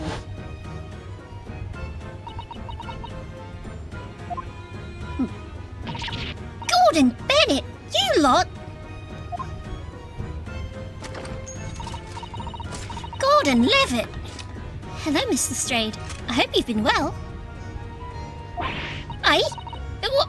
You remember me then, do you? Well, I remember being completely surrounded by smoke, that's for sure. So, what are you doing in here? Down and out like the rest of us? Nothing to eat? Come to pop that black weasel? Sorry, coat, have you? What is it about this black uniform that makes everyone comment on it? I'm sorry, you just look like you're dressed for a funeral, Ryunosuke. over in England? Good day, unless I'm much mistaken. You would be the young pickpocket who stole our experimental smoke grenade launcher. And she still has it by the look of it. Oh, Mr. Shams! So, you have something of value to pawn, do you? Allow me to see the article, and I shall negotiate with Mr. Windibank on your behalf.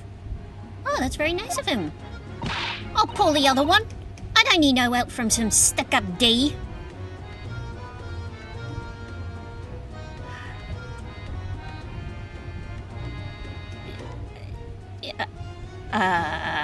No comment. Get out of my business. Go on, or I'll make trouble for you. If anyone wants to talk about stuck-up D's in my house, it'll have to be offline. Off camera. Ugh. As you wish, Miss Lestrade. I will happily remove myself from your presence. And he's gone. He's really done it. He's really done it. He's gone. He just faded out, just like that. I'm sorry, but as I said, there really is no room for negotiation here. What is that thing he has in his hand? Oh, some kind of metal disc. Hey, that's for a music box. And you, go on, leave me alone. Oh, Miss Lestrade, just pretend we aren't here. We shan't be offended in the slightest.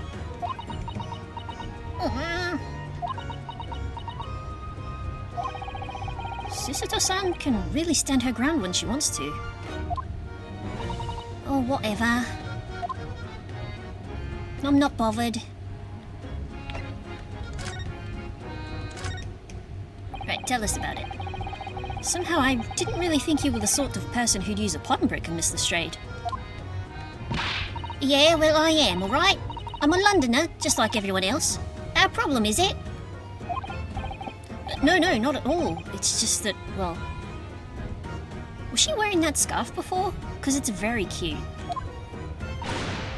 Oh, I get it. I know what you're thinking. That thing probably don't even belong to her. Probably got it on the dive, didn't she? Yeah, I can see it written all over your Chevy Chase. My whom now? Is that guy still alive? Chevy Chase? Or did he pass away, like, a few years back? I can never remember what old actors are still alive or not. Well, I might have been thinking of something along those lines. But also, she was referring to his face. You're not going to deny it, Mr. Naruhodo?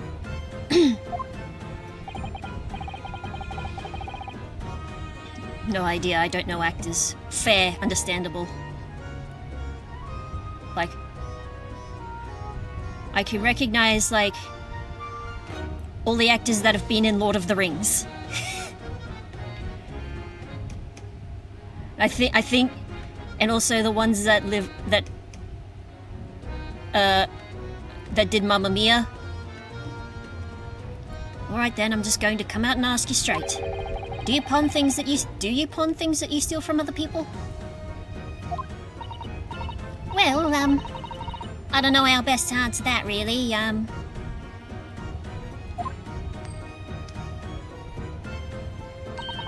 Suppose, sometimes. Though honestly, I get more excited by figuring out voice actors more than film actors. You're not going to deny it either, Miss Lestrade.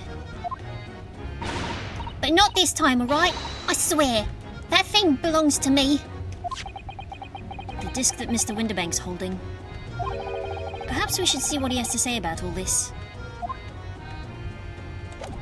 Alright.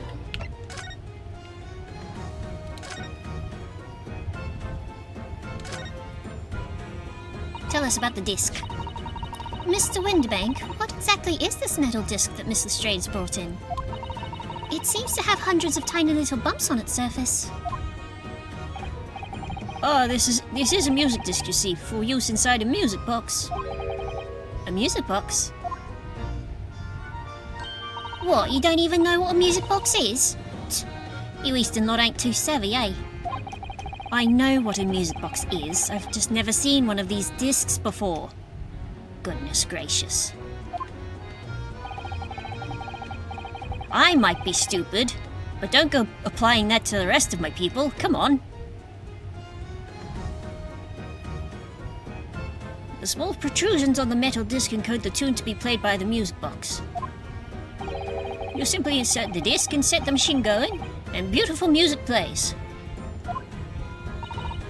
It's so incredible. Tell us, what tune is on this disc? I've got no fucking clue. Well, I'm afraid I couldn't tell you that. There are so many different types of music box, you see.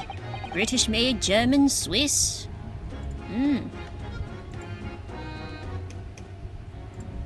we go, turn off the nightlight. That's better. I have no way of knowing which particular machine this disc was made for. Well, we could always try it on the one that's right by the counter and see if it works. In fact, I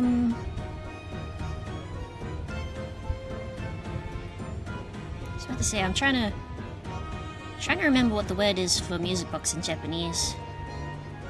It's like...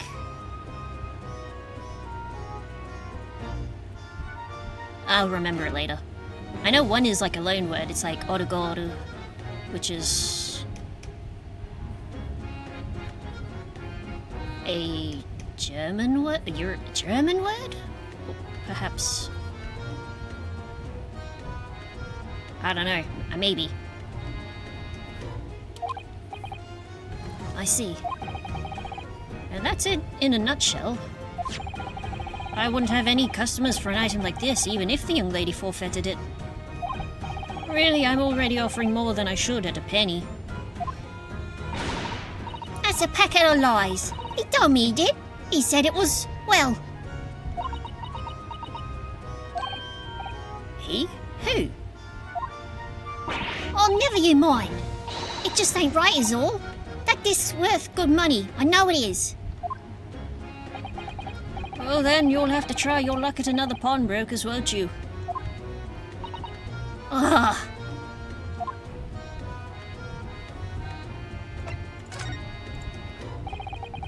She's been in before, of course, this little tatterdemalion. Oh, that's a word. Oops.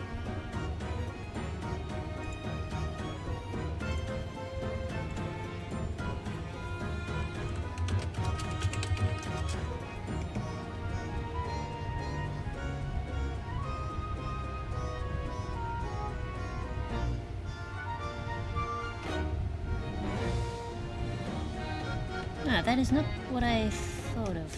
That is not what I was thinking of. Oh.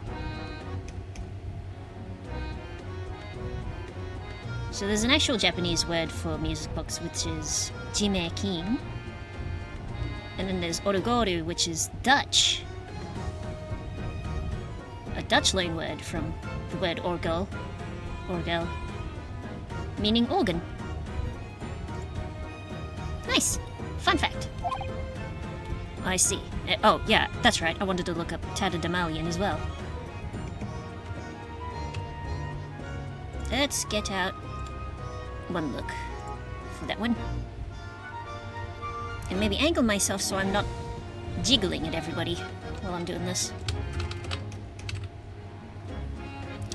Ah, tatterdemalion. Person dressed in ragged clothes. Of course. And brought some dubious article or other with her every single time, I might add. Dubious? What are you trying to say? I'm an honest customer, me. So, is there something dubious about this disc she brought in today? I think it evolves Porygon into Porygon 2. I could be wrong.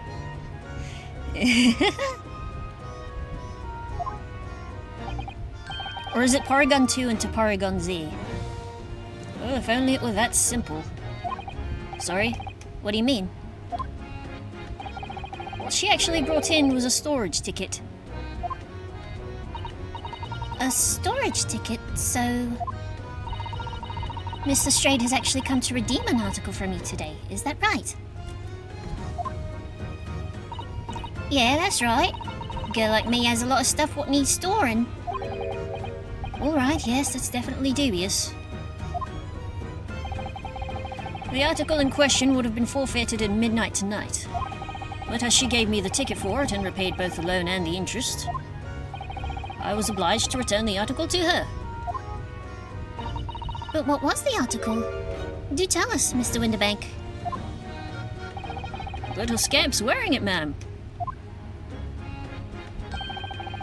It's the overcoat that she redeemed. Oh, I didn't even notice it. Oh, What? What's wrong with that? It fits, don't it? I mean, it's mine, so of course it does. So, what about the disc then?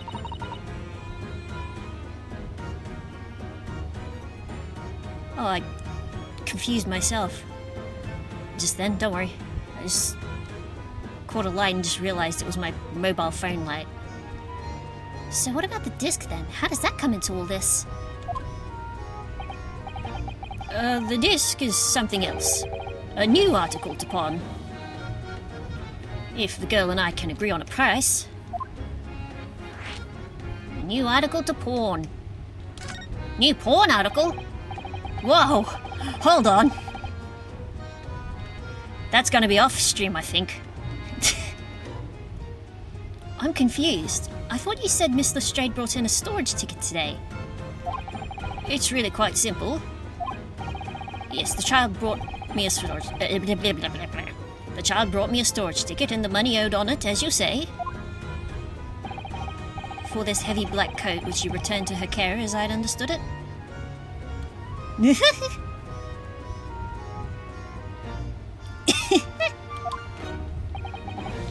That's right, yes.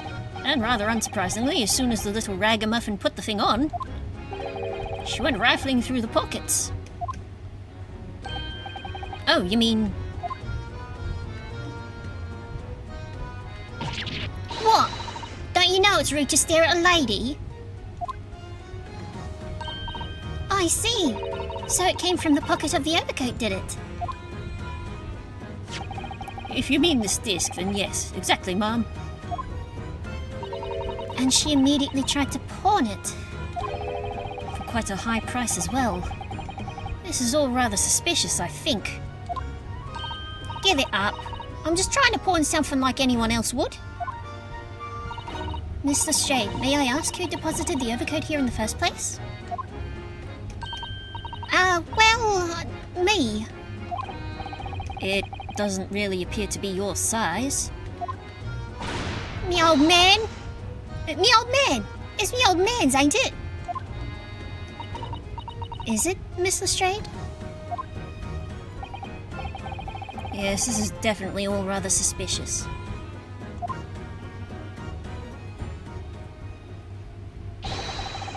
Out of my way, please! Who's this? Whoa! Hello? Who's this picture postcard English gentleman? Sorry, that was my tone.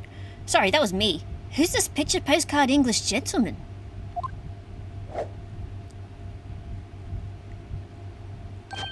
Good day to you, ladies, gentlemen.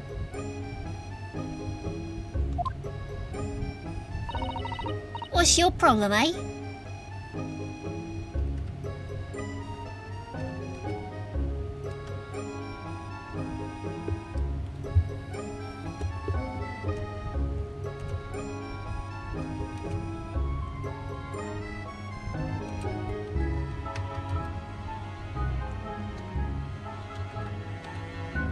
Where is my toggles? Shit, I've forgotten where my toggles are.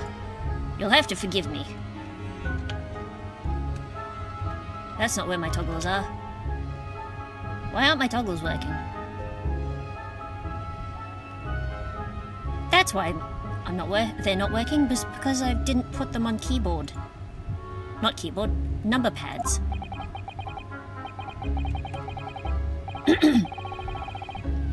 There is no problem as long as you remove yourself. I have a matter to discuss with the proprietor.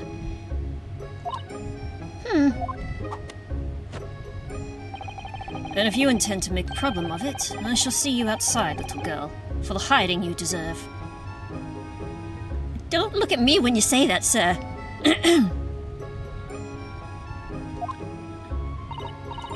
Look, ain't it obvious? I ain't done talking with him yet. If you think you're such a gent, you should know how to wait in line. Well, you are an impudent little brat, aren't you? As well as a pickpocket. Eh? Who are you? How'd you know who I am? The question is, how do you not know who I am? You haven't the courtesy even to remember the faces of your victims, it seems. What? You mean I... From you? Broker? Yes, sir. I believe this filthy pocket thief has just redeemed an article from you now. Yes. The article in question belongs to me. I demand for it to be returned at once. Am I? Now that's a lie. What are you trying to pull? Give me back my overcoat, you wastrel. And needless to say, my music box discs too. You telling me this man knows jiu-jitsu? Jirate? Harate? Jidate? No, you can't have it. You just can't. It's me old man's. Or it was. Now it's mine. Goodness, Mr. Naruhodo. This is a very awkward situation. Yes. I think perhaps we should hear both sides of the story in a little more detail.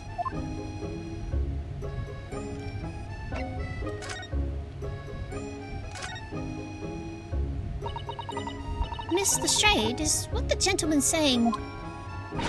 What do you think? It's all lies, ain't it? Obviously. I swear on my life, I ain't never laid eyes on that dandy before. Let's hear it now, you little ragamuffin. I like the word ragamuffin. It's very shaped. It's very nice to say. You stole it, didn't you? The ticket you brought in here just now. No, I swear it. I swear to God.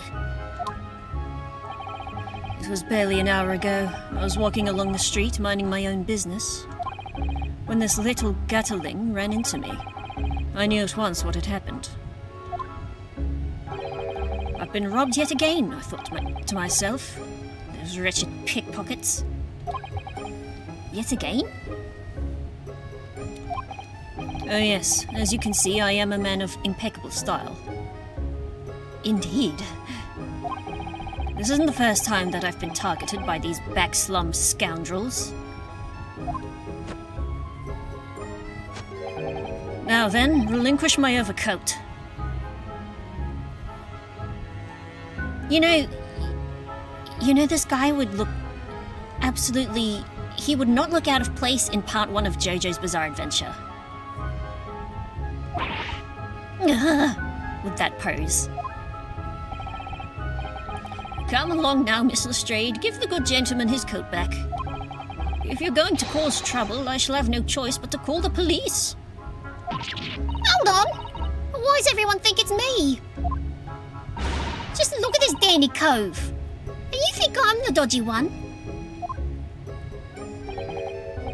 I'm sorry, but no one's going to believe you. You're a child, and a female child at that one. And you're homeless. Well, what about evidence?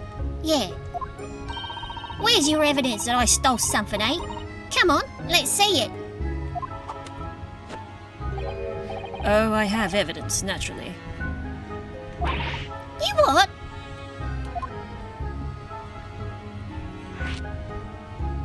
Evidence. Evidence that the article Miss Lestrade redeemed actually belongs to this gentleman? Of course! We need only consult Mr. Windibank's ledger to know the truth. We'll be able to look up the name of the person who deposited the article in the first place. Yes, brilliant! I'm very sorry, but I'm afraid that won't be possible. Oh? I never ask customers' names. That's a strict policy of mine. But why not? Well now, as you can imagine, some of my customers have circumstances to consider. A great many of them prefer to maintain their anonymity. Yes, I see. But then how can you know if an article belongs to the person asking to redeem it? Oh, it's quite simple. Good sir, might I trouble you for the watchword associated with the article in question? Of course, it's Professor. Professor? Yes, that's right. And all the evidence we need. This gentleman is the rightful owner of the article, without doubt. A watchword? Interesting.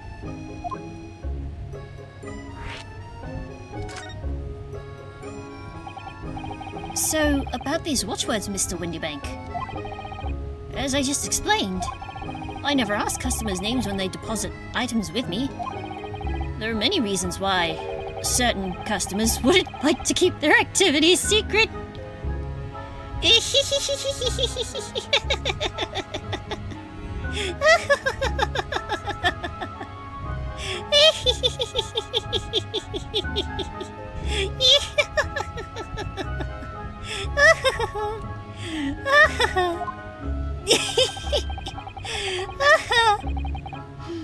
That wasn't exactly a subtle glance at Mr. Shums now, was it? Great detectives have no dark secrets. None at all. Yes, well, anyway, that's why I always ask for a watchword whenever I accept a new article. In many ways, it's like the secret combination of numbers used to unlock a vault. The date of deposit, description, and a watchword uniquely identify each item. And of course, then I give the storage ticket to the customer. When someone comes to redeem something, I ask for the ticket and the watchword. And if that someone tells you the correct watchword, you return the article. I may need it to sip.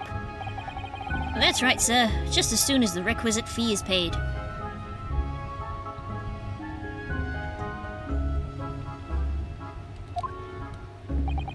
And I have supplied you with the information you require already. But for the avoidance of doubt, the article in question is an overcoat, deposited 2 months ago on the 15th of February.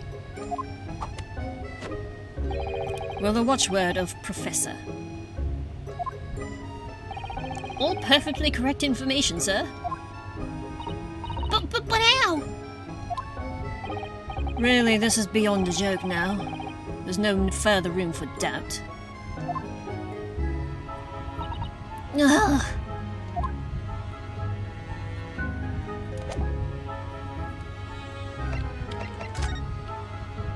Oh, there he is.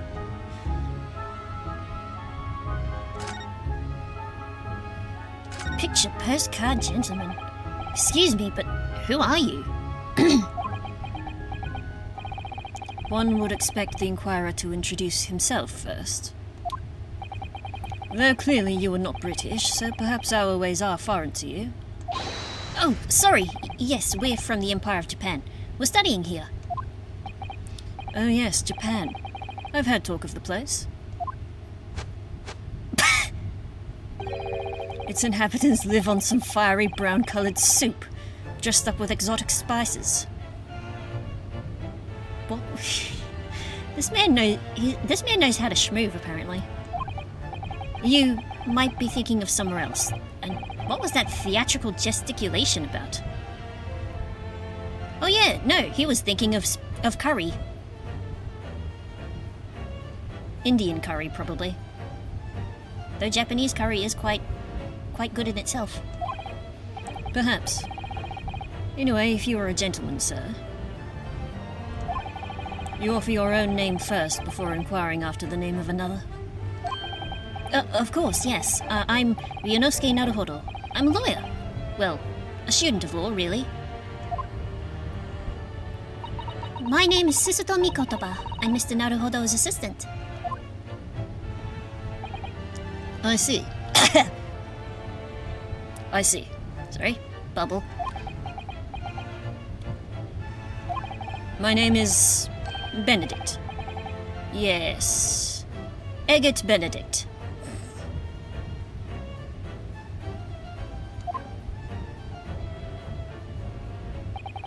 Enchanté.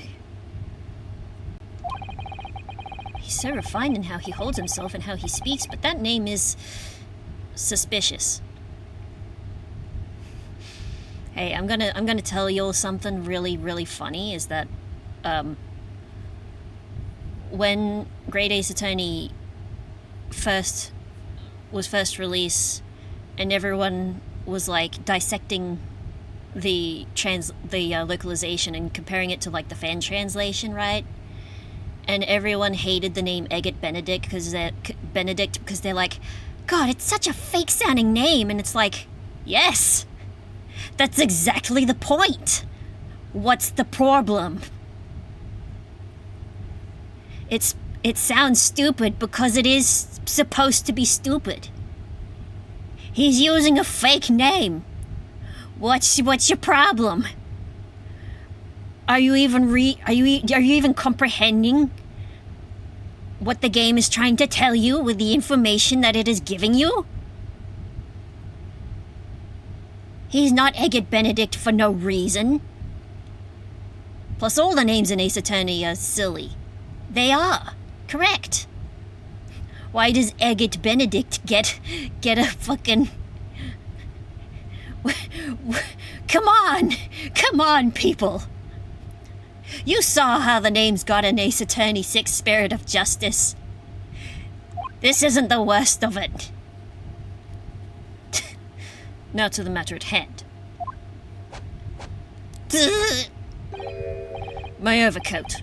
Return it at once. To someone with the style that can carry it off.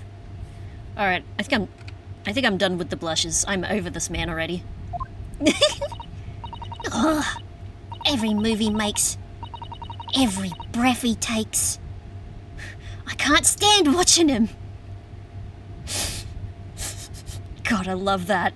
I love that so much.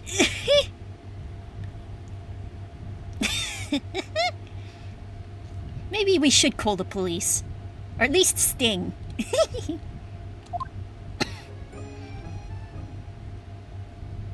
Can't stand watching you.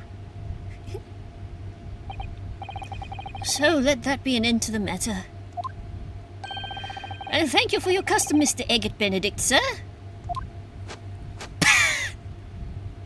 He's already wearing it. With such reasonable rates of interest, I may even decide to come back. God, it doesn't even match his outfit. At least on... like... on Gina, it worked.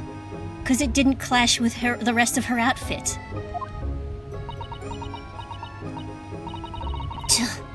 This is why I hate grown-ups. Just because I'm a diver, everyone thinks that makes me a liar. And the contents of the coat pockets, if you please, broker. But of course, sir. Here's the disc for you. Just this one. Pardon, sir? I was expecting another. That is, I deposited another. Another disc? What do you mean you were expecting another? Oh dear. I regret to inform you, sir, that what was deposited with me was merely the overcoat. The disc happened to be in one of the pockets, but I was completely unaware of it until now. So, Gutterling, you're hiding more of what's rightfully mine, are you? Says who, eh? I don't know nothing about it. Very well. Then I shall bid you farewell. Say goodbye to style.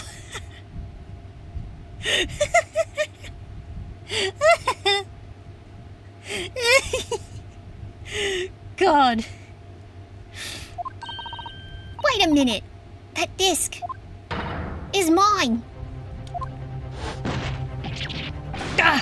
What do you think you're doing, you little tramp? Now, back in the day, that did not have sexual connotations. So let's just anyway. You've drawn blood, you filthy animal. Oh my! Yes, there's blood on the disc. It's because of all those sharp little bumps. The man must have scratched his finger on them. Oh no, he's going to sue now. I found it first, alright? I mean, it belonged to me old man. So you're not having it? Or you take it. Me? If I hang on to it, they'll have it off me again. So you keep hold of it. Mr. Straight, why is this disc so important to her? Well, she was trying to pawn it off, which means she probably needs the money more. You there, in the black livery. Hand that disc to me at once, please. No, don't. He's lying. Grown-ups are all liars. Shit. I can't pay one in a blue to cast Don't Say Please. Shit. Fuck. God damn it.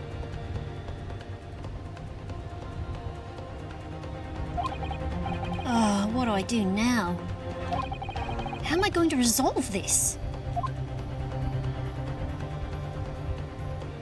We could escape.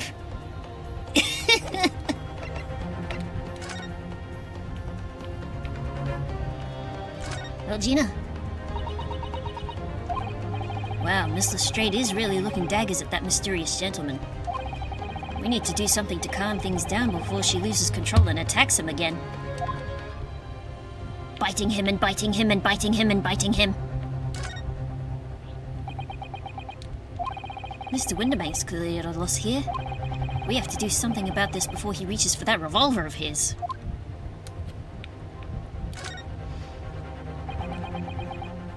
LOL, what? That's funny. Wait. Oh, biting him and biting him and biting him. Yeah. Look at those piercing eyes. He's clearly in no mood to talk. No, he's in the mood to pummel a man to pieces. We have to do something quickly before this mysterious gentleman leaves to fetch the police or something. I've unlocked a new vocal stem. You're welcome. Quipsby. Wait, hold on. Wait. That's right, he's still here. We've got Mr. Sholmes. Mr. Sholmes, what are you examining with such keen interest there? We're in kind of a pickle. As you enjoy a bar of caramel, I see. Oh, caramel would be nice right now. With the tea I've got in my little can. So, you've found me at last, Mr. Naruhodo. Sorry? After that young pickpocket sent me on my way, I was forced to lurk in the shadows. Cruelly ostracized as the rest of you partook in the jovial atmosphere of fellowship. I had nothing to occupy my mind, but was too ashamed to let society see what my downfall had done to me. So feigning mock interest, I pretended to examine the tedious trinkets in this desolate place. Whilst, as you shrewdly observed, gnawing on the only friend I have left, this 7% solution of caramel.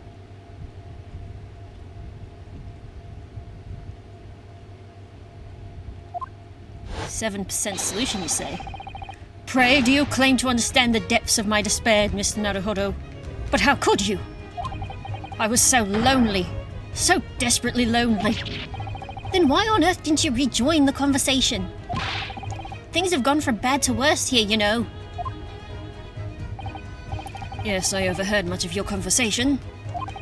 Or rather, in my craving for human contact, my ears devoured every word that was uttered. You really were sad, weren't you? He's understimulated. Poor Mr. Shums. I feel simply awful for you. It would seem Get him some maracas. that my inferences are correct. Oh? Surely you're not about to tell us that you've solved the entire case once again. My dear madame, sometimes I wonder, were my genius for deduction to be commoditized, how much could I pawn it for? It seems Mr. Shums has had another of his flashes of inspiration. You would even say a bolt of brilliance. But who knows if it'll help to resolve the situation between Miss Lestrade and the mysterious gentleman. What's the right thing to do here? Listen to the deduction or leave it? Somehow, I don't think it matters. I think we're going to be asked to deduce anyway.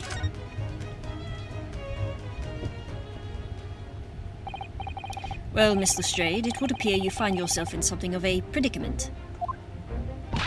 Tch, where the blue blazers have you been, eh? Pardon? When a lady's in trouble, a true gent's supposed to be there to help. Straight away, not an hour later. Harsh.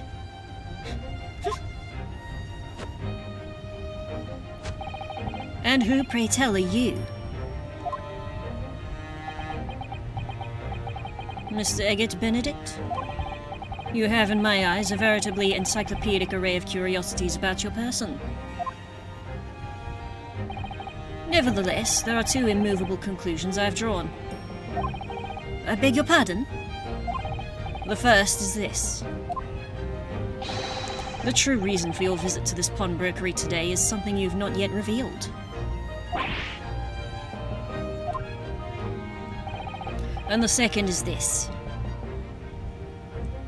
Oh, I just noticed the little horseshoe belt buckle on Benedict's belt. This man likes his horses. There should be a horse. I think there should be I think someone should name their racehorse Eggert Benedict.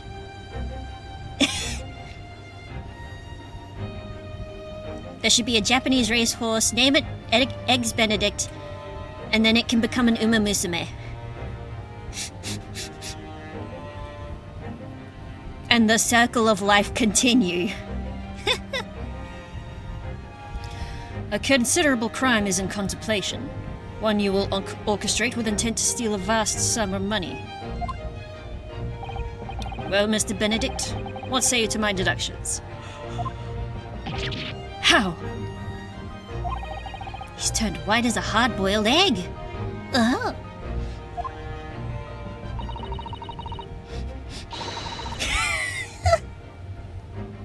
It would seem that once again Mr. Shums has made a flawless deduction. I don't know why, but when you stuttered after saying there should be a horse, I thought you were going to end right there, and I almost spat my drink. Oh, that would have been amazing. That would have been incredible. You know, there should be a horse.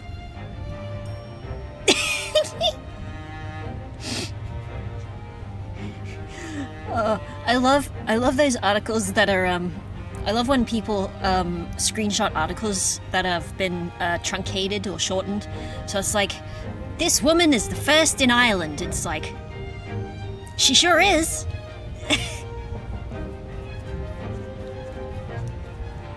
That's like my favorite joke format now.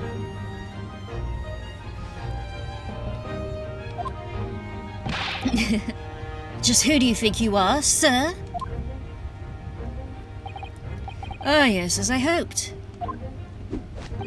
That is precisely the pain expression I was looking for.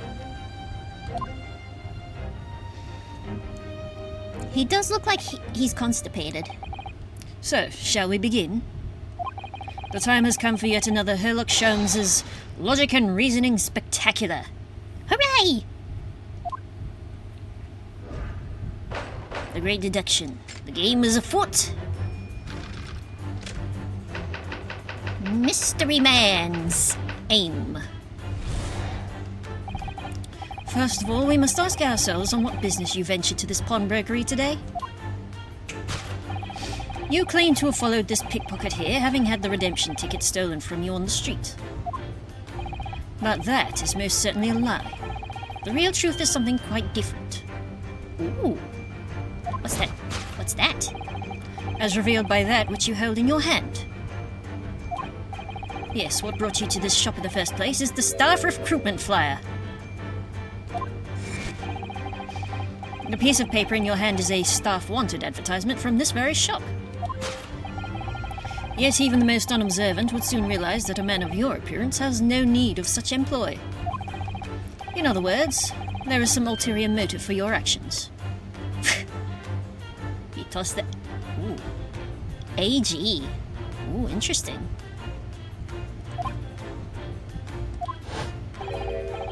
The cane which you unwittingly clutched to your person exhibits an incontrovertible contradiction. What utter rot! I've had this cane for years.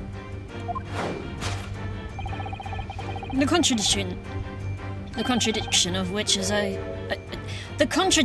of which I speak is, of course, the missing ferrule. It's the pointy bit, not the pointy bit, but it's the end on the bottom that stops the bottom of the cane from getting damaged. The end of any walking cane should be terminated with a metal ferrule to protect the wooden tip. And yet, detailed analysis shows the wooden tip of this stick to be utterly bare. Man, looking very closely at this guy's stick. You're doing a great job of it. Therefore, there is only one conclusion.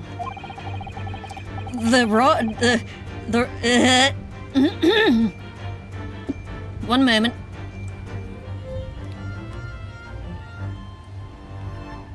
Hold on.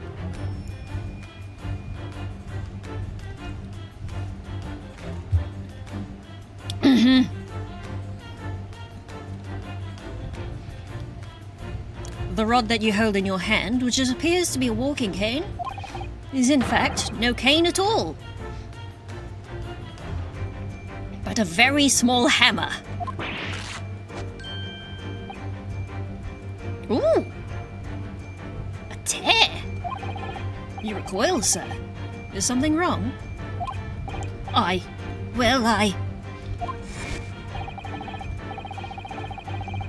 And in your recoiling, you inadvertently facilitate the answer of the next conundrum to present itself.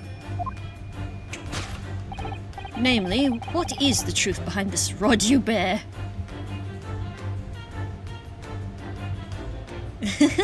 Cooked.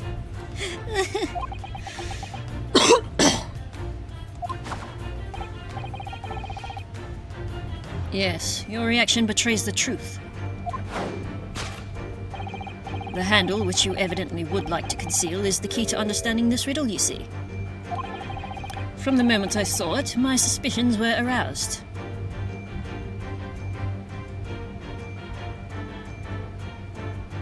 Words just jumbled up into my head, and I think I should just... So, Shums was aroused by Eggert's Benedict's rod, I see. What walking cane demands such a stout handle, mused I.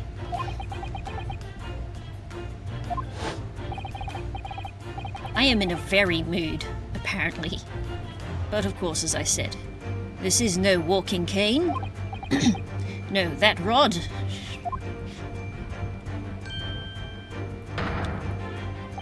is the broken handle of a shovel.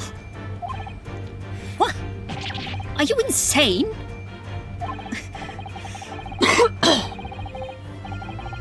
Excuse me, I'm getting a bit of phlegm.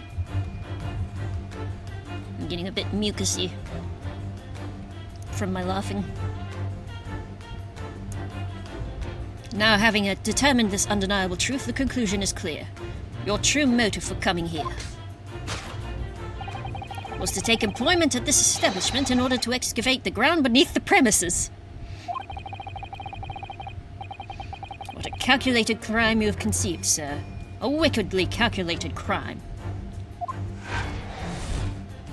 To tunnel underneath the pawnbrokery? Question mark? Great crime. Now, Mr. Benedict, let us continue. For we must expose the details of this elaborate crime you have in the planning. I'm just gonna start sipping my tea. This is utterly absurd. You suggest that I, a gentleman, intend to excavate the ground beneath this pawnbrokery with a broken shovel? What on earth do you propose I could expect to find there? Some long-forgotten treasure, I suppose? Save for such a fanciful theory, what possible reason could I have to do as you say? Oh, but there is ample reason. As you're only too well aware, Mr. Benedict. Ah, and your furtive glance is more telling than I could have hoped. What?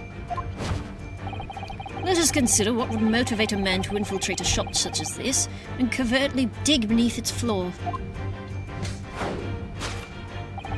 The answer is revealed by the council notice on the counter, to which your eyes were inadvertently drawn. This letter gives notice of public works to be carried out in the local area. And according to the enclosed plan of the upcoming sewage works, beneath this shop runs a sewer that adjoins another, one that runs under the bank on the opposite side of the road. And this madness has entered the sewers now, has it? By excavating the ground beneath our feet, you would gain access to the waterway.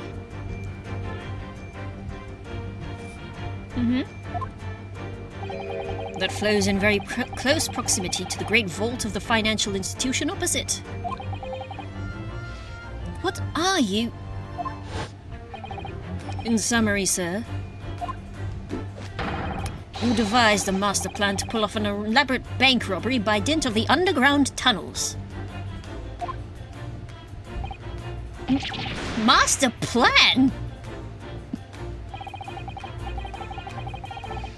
Which brings us at last to the final chapter of this lurid scheme. With what plunder did the thief hope to make off from the underground vault of the bank? Are you quite serious? Right. Having consulted with Scotland Yard some days ago, I happen to know the answer. But naturally, the answer is no secret to you, is it, Mr. Benedict? I have no idea what you're talking about. Allow me to present a rather uninteresting piece of evidence. You see, this picture postcard tells us all we need to know. A postcard of the Great Exhibition. I'm afraid you've quite lost me. Currently in the final stages of preparation, the Great Exhibition will soon be underway. And the government has provided extra funds to complete its centerpiece, the Crystal Tower.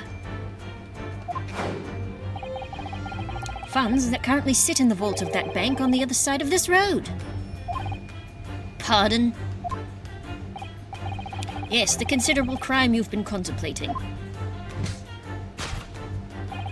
is the theft of that which sits in the vault of that bank. The special reserve funds for the Great Exhibition. Of course, that is top secret police information, so keep that under your hat, please.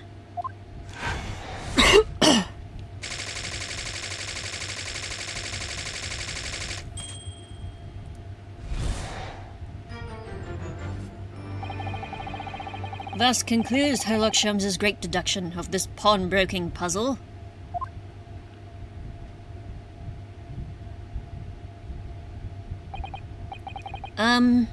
Mr. Sholmes? Well, Mr. Naruhodo? An impressively upbeat deduction for a detective racked with loneliness, would you not agree? Oh dear. Was it true what she said about the bank over the road, and what it has in its vault? Indeed. though few know of its existence. It is one of the government's most closely guarded secrets. Gregson told me in the strictest of confidence, down at the tavern just a few roads over. But you just announced it to everyone here. Rather loudly, in fact. Ah.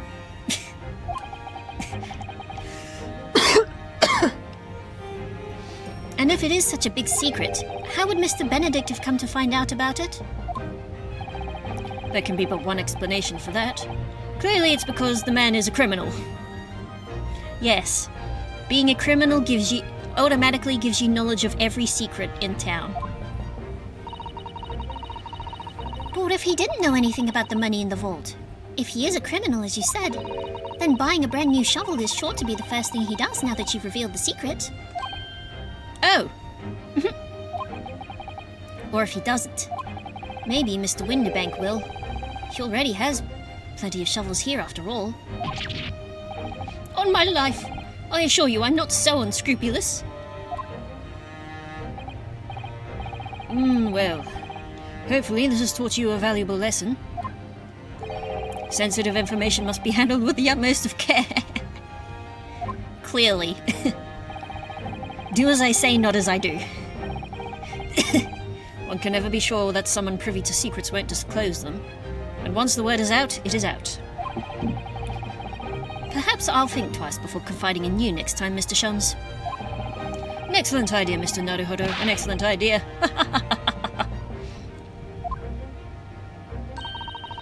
Well then, Mr. Naruhodo, you know what to do, I'm sure. Yes, let's listen to that great deduction again and see if we can massage it into shape. Indeedy. Very well then, let us start once more from the beginning. Of Herlock Sholmes's magnificent logic and reasoning spectacular.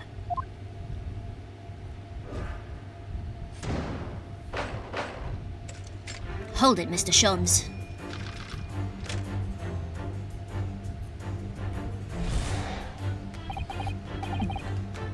I'm just gonna skip through this a bit, because we've already seen through all this. That which you hold in your hand. So by Mr. Sholmes's reasoning, Mr. Benedict came here in order to apply for a job so he could dig down through the floor. Yes, in an attempt to tunnel into the sewers to gain access to the money in the vault of the bank across the road. But he wouldn't get very far with a broken shovel, would he? No, I think it's fair to say his motives lie elsewhere. My question is, where? What did bring Mr. Benedict here at this particular point in time? What brought him? Stylish hat. Nice hat. That silk top hat's whiter than white. Hat. Yes. Hat. Even though it's only September. Only an English gentleman could hope to carry off something so bright. But it looks so incongruous with the black overcoat, don't you think? Perhaps it's the latest London fashion. I mean, that's just guesswork, of course. I don't know. I think a darker complexion would suit the white tuxedo even better. How about it, Mr. Naruhodo? I think you'd look very fetching in a white top hat. Well, you know, I think it might look rather incongruous with my black university uniform, so... What else can we look at? Buttons. Ooh, what's this? Scribbled writing. And a little drawing. Oh. Look at all the scribbled notes on the back of this flyer here. I don't believe it. What is it? Listen to what it says. Name Gina Lestrade, height 5'2". Green cap, scruffy waistcoat, grubby white shirt, blue satchel, ragged. It's a detailed description of Miss Lestrade. Goodness! There's even a sketch of her, hat and all. Although if he showed it to her, she'd fire that smoke grenade launcher in his face for sure. Aw, I think it's a cute sketch. And look, the details of this shop have been written down here too. Windibank's Pawnbrokery, Baker Street. Redemption deadline 15th April. Oops. Which is today's date. Why would Mr. Benedict have all that information scrawled on the back of that piece of paper? Aha! Info about Miss Lestrade. Take that!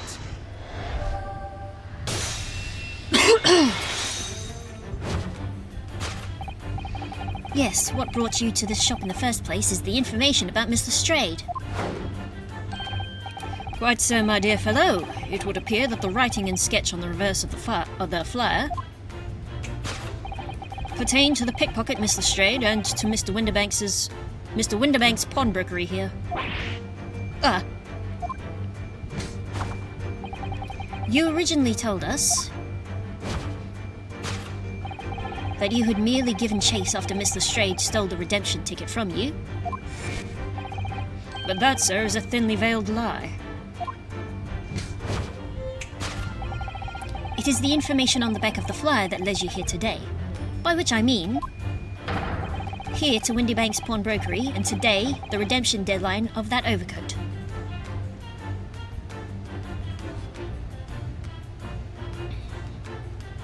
Here, take this. Ooh, what's the... Alanix, you handling bombs in my chat? You be careful, one of these NPCs has a revolver pistol, and he's not afraid to use it on himself. And that is not a joke. So you waited outside for the young girl matching the description you have written down to arrive. Huh. And you've gone to some lengths to hide the reason for your pursuit of Miss Lestrade. But how you doing, Alanix? Hope you're having a good time. In other words, there is some ulterior motive for your actions. The cane which you clutched to your person? What utter rot! I've had this cane for years. The contradiction is in the pointy bit at the end, except it's not.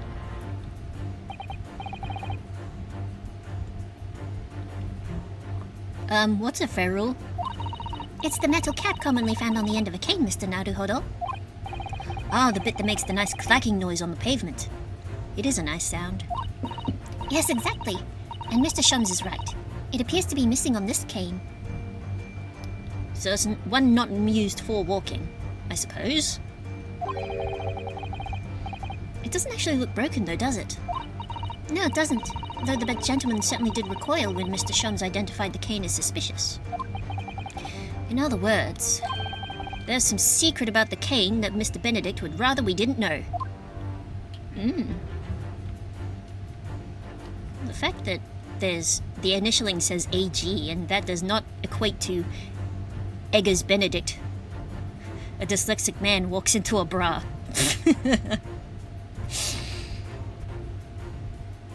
Oh man, I hate it when this happens.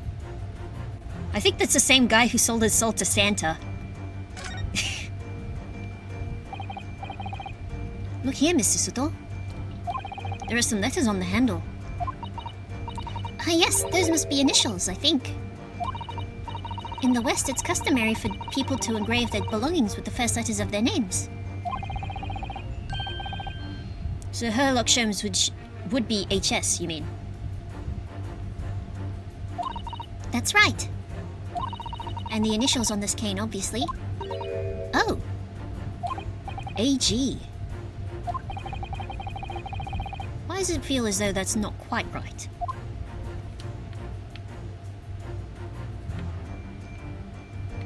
Is there anything else about this man we can have a pickle at? Pickle. Squiz even. We can look. Can we look at the alligator? The gharial? Is that a gharial? No. It's definitely a crocodiliad. Crooked. a reptile of a description. But I think it might be an alligator, because crocodiles, they get a little bit bigger than that. I tell you what. Take that!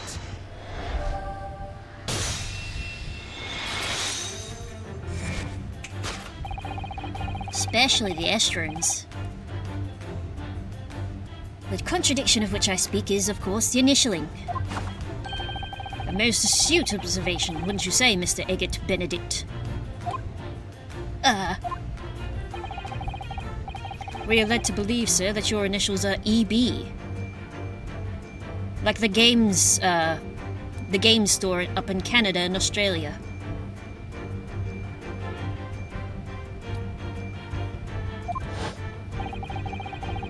Yet in a most possessive manner, you have in your grasp a cane bearing the initials AG. An incontrovertible contradiction indeed, would you not agree? No! You're wrong. This cane isn't. You said before that you'd had that cane for years.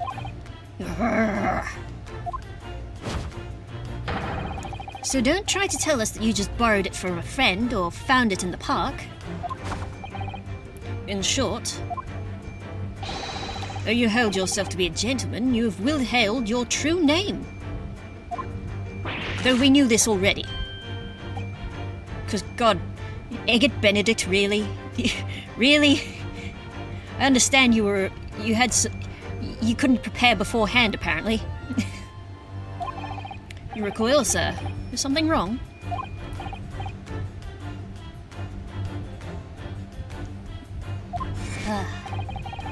In your recoiling, you inadvertently facilitate the answer of the next conundrum to present itself. Namely, what is the truth behind this rod you bear? Yes, your reaction betrays the truth. The handle which you evidently would like to conceal is the key to understanding this riddle, you see.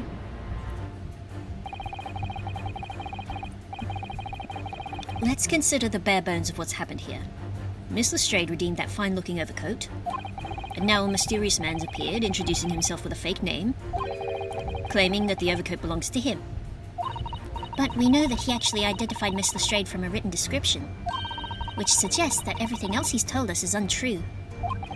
So what we need to do here is somehow prove that the overcoat cannot possibly belong to him. I mean, they gave us a hint earlier with the sound effect. And also, looking at the coat from the back earlier, I could see the slight seam where the 3D model has the split. Oh, the seam on the shoulder here is coming apart. Look. His shoulder too big for his goddamn coat. So it is. Do you know, a moment ago when Mr. Benedict was surprised by something that was said, I thought I heard him make a rather strange noise. I thought it sounded a bit like a tiny growl. But now I think it was probably the sound of the seam ripping open. If you look closely, it does seem to be a very tight fit. He's a werewolf! But it's the middle of the day! I was about to say. Hold on. Wait a minute. It turns out that... You know what would be really, really funny? Because you know how a lot of supernatural lore involves like the full moon, but like the moon only reflects the sunlight, right? What if that supernatural entities are actually powered by the sun?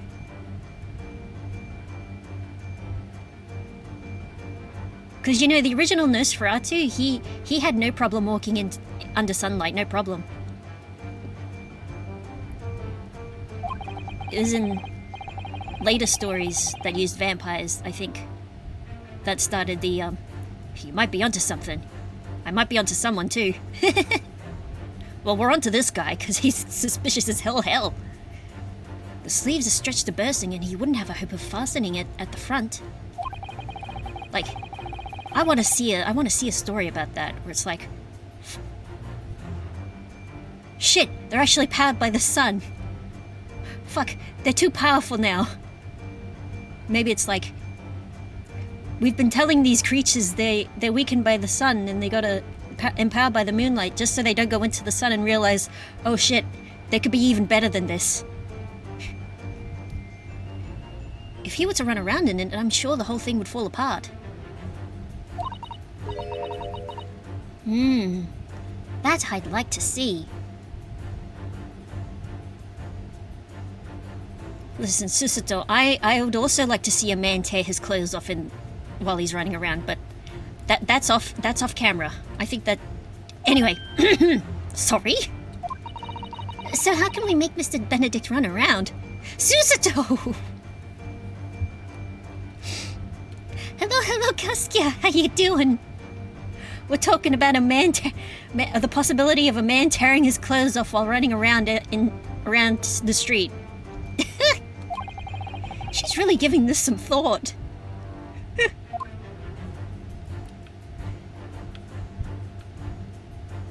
So let's have a look at the handle. It happens to me all the time.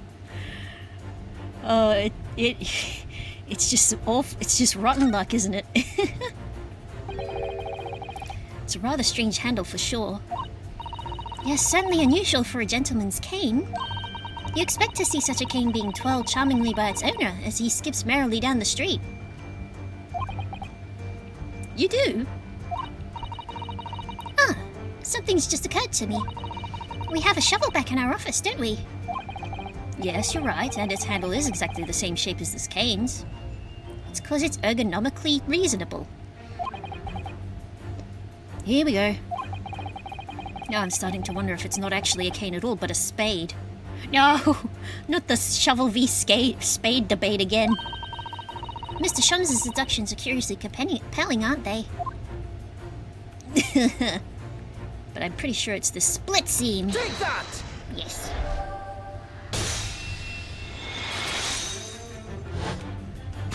I'm sipping my tea before it cools down too quick. The split seam, which you evidently would like to conceal, is the key to understanding this riddle, you see? Ah. Yes, because the overcoat is rather obviously a poor fit. Having forced it over your broad shoulders, the seam is already breaking... whoops! That was Ryunosuke, not Shums. Having forced it over your broad shoulders, the seam is already breaking apart. My suspicions were aroused from the outset. When you so boldly lied about your name and so boldly waylaid this pickpocket. Ah! This catalogue of untruths has all been for one very specific purpose. To steal the article that the young girl redeemed from Mr. Windibank. Ah! Trying not to yell loudly because it is very late and my mum went to bed earlier. But what really irks me is this. The considerable crime I initially imagined has been considerably curtailed. Sorry, Shums, no grand heist for you to stop this time.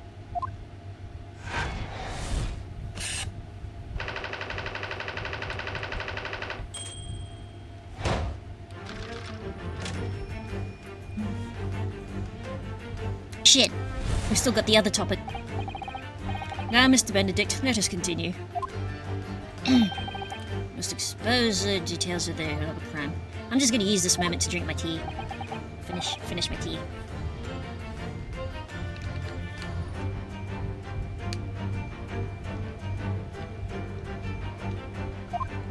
Ah. Suggests that I, a gentleman, designed a wheeze to filch some tawdry article. Did he say this earlier? I don't think he did. You suggest that I, a gentleman, designed a wheeze to filch some tawdry article of pawnage?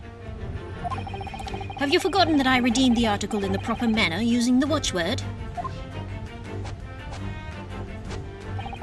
Had I not been the one to deposit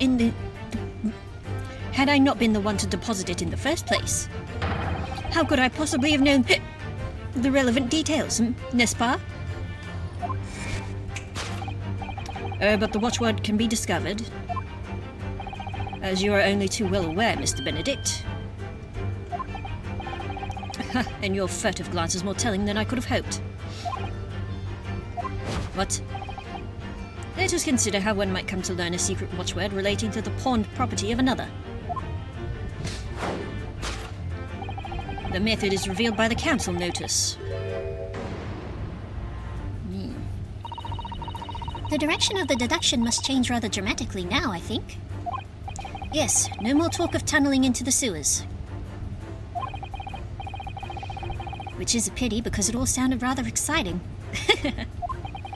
Anyway, you can't deny that this mysterious gentleman did know the watchword. Yes, Professor. Professor! If you didn't know that word, Mr. Windibank would never allow you to redeem the article. Or, looking at it another way, if you did know that word, Mr. Windibank would allow you to redeem the article whether it was yours or not.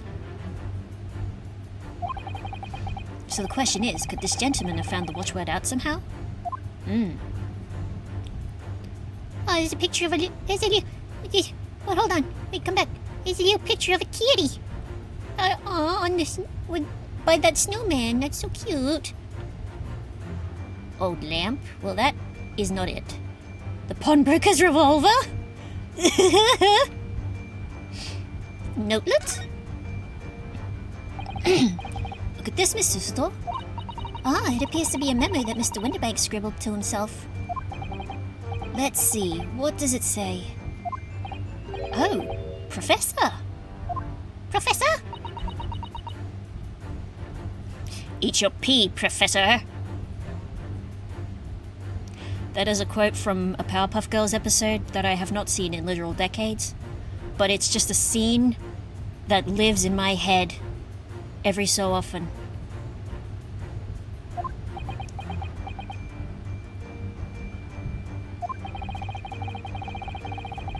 Mr. Windibank must make a note of the watchwords his customers give him right before their eyes. And an alarmingly clear script as well. Although that does look a bit like shorthand, like actual shorthand. Oh dear, I don't know where to look. Who knows what other secrets I might see?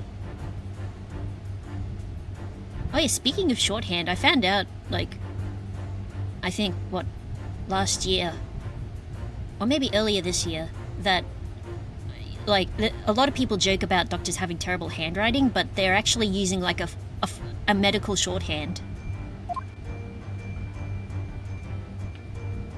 Which is just utterly fascinating to me. Take that!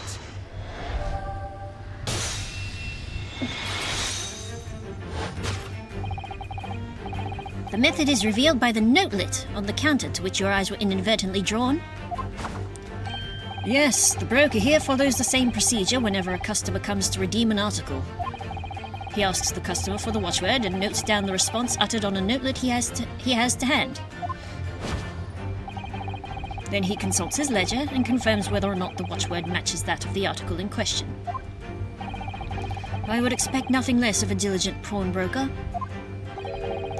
But his diligence clearly has its disadvantages. What are you talking about? It is increasingly apparent that you were present in this shop before your accusation against Miss Lestrade.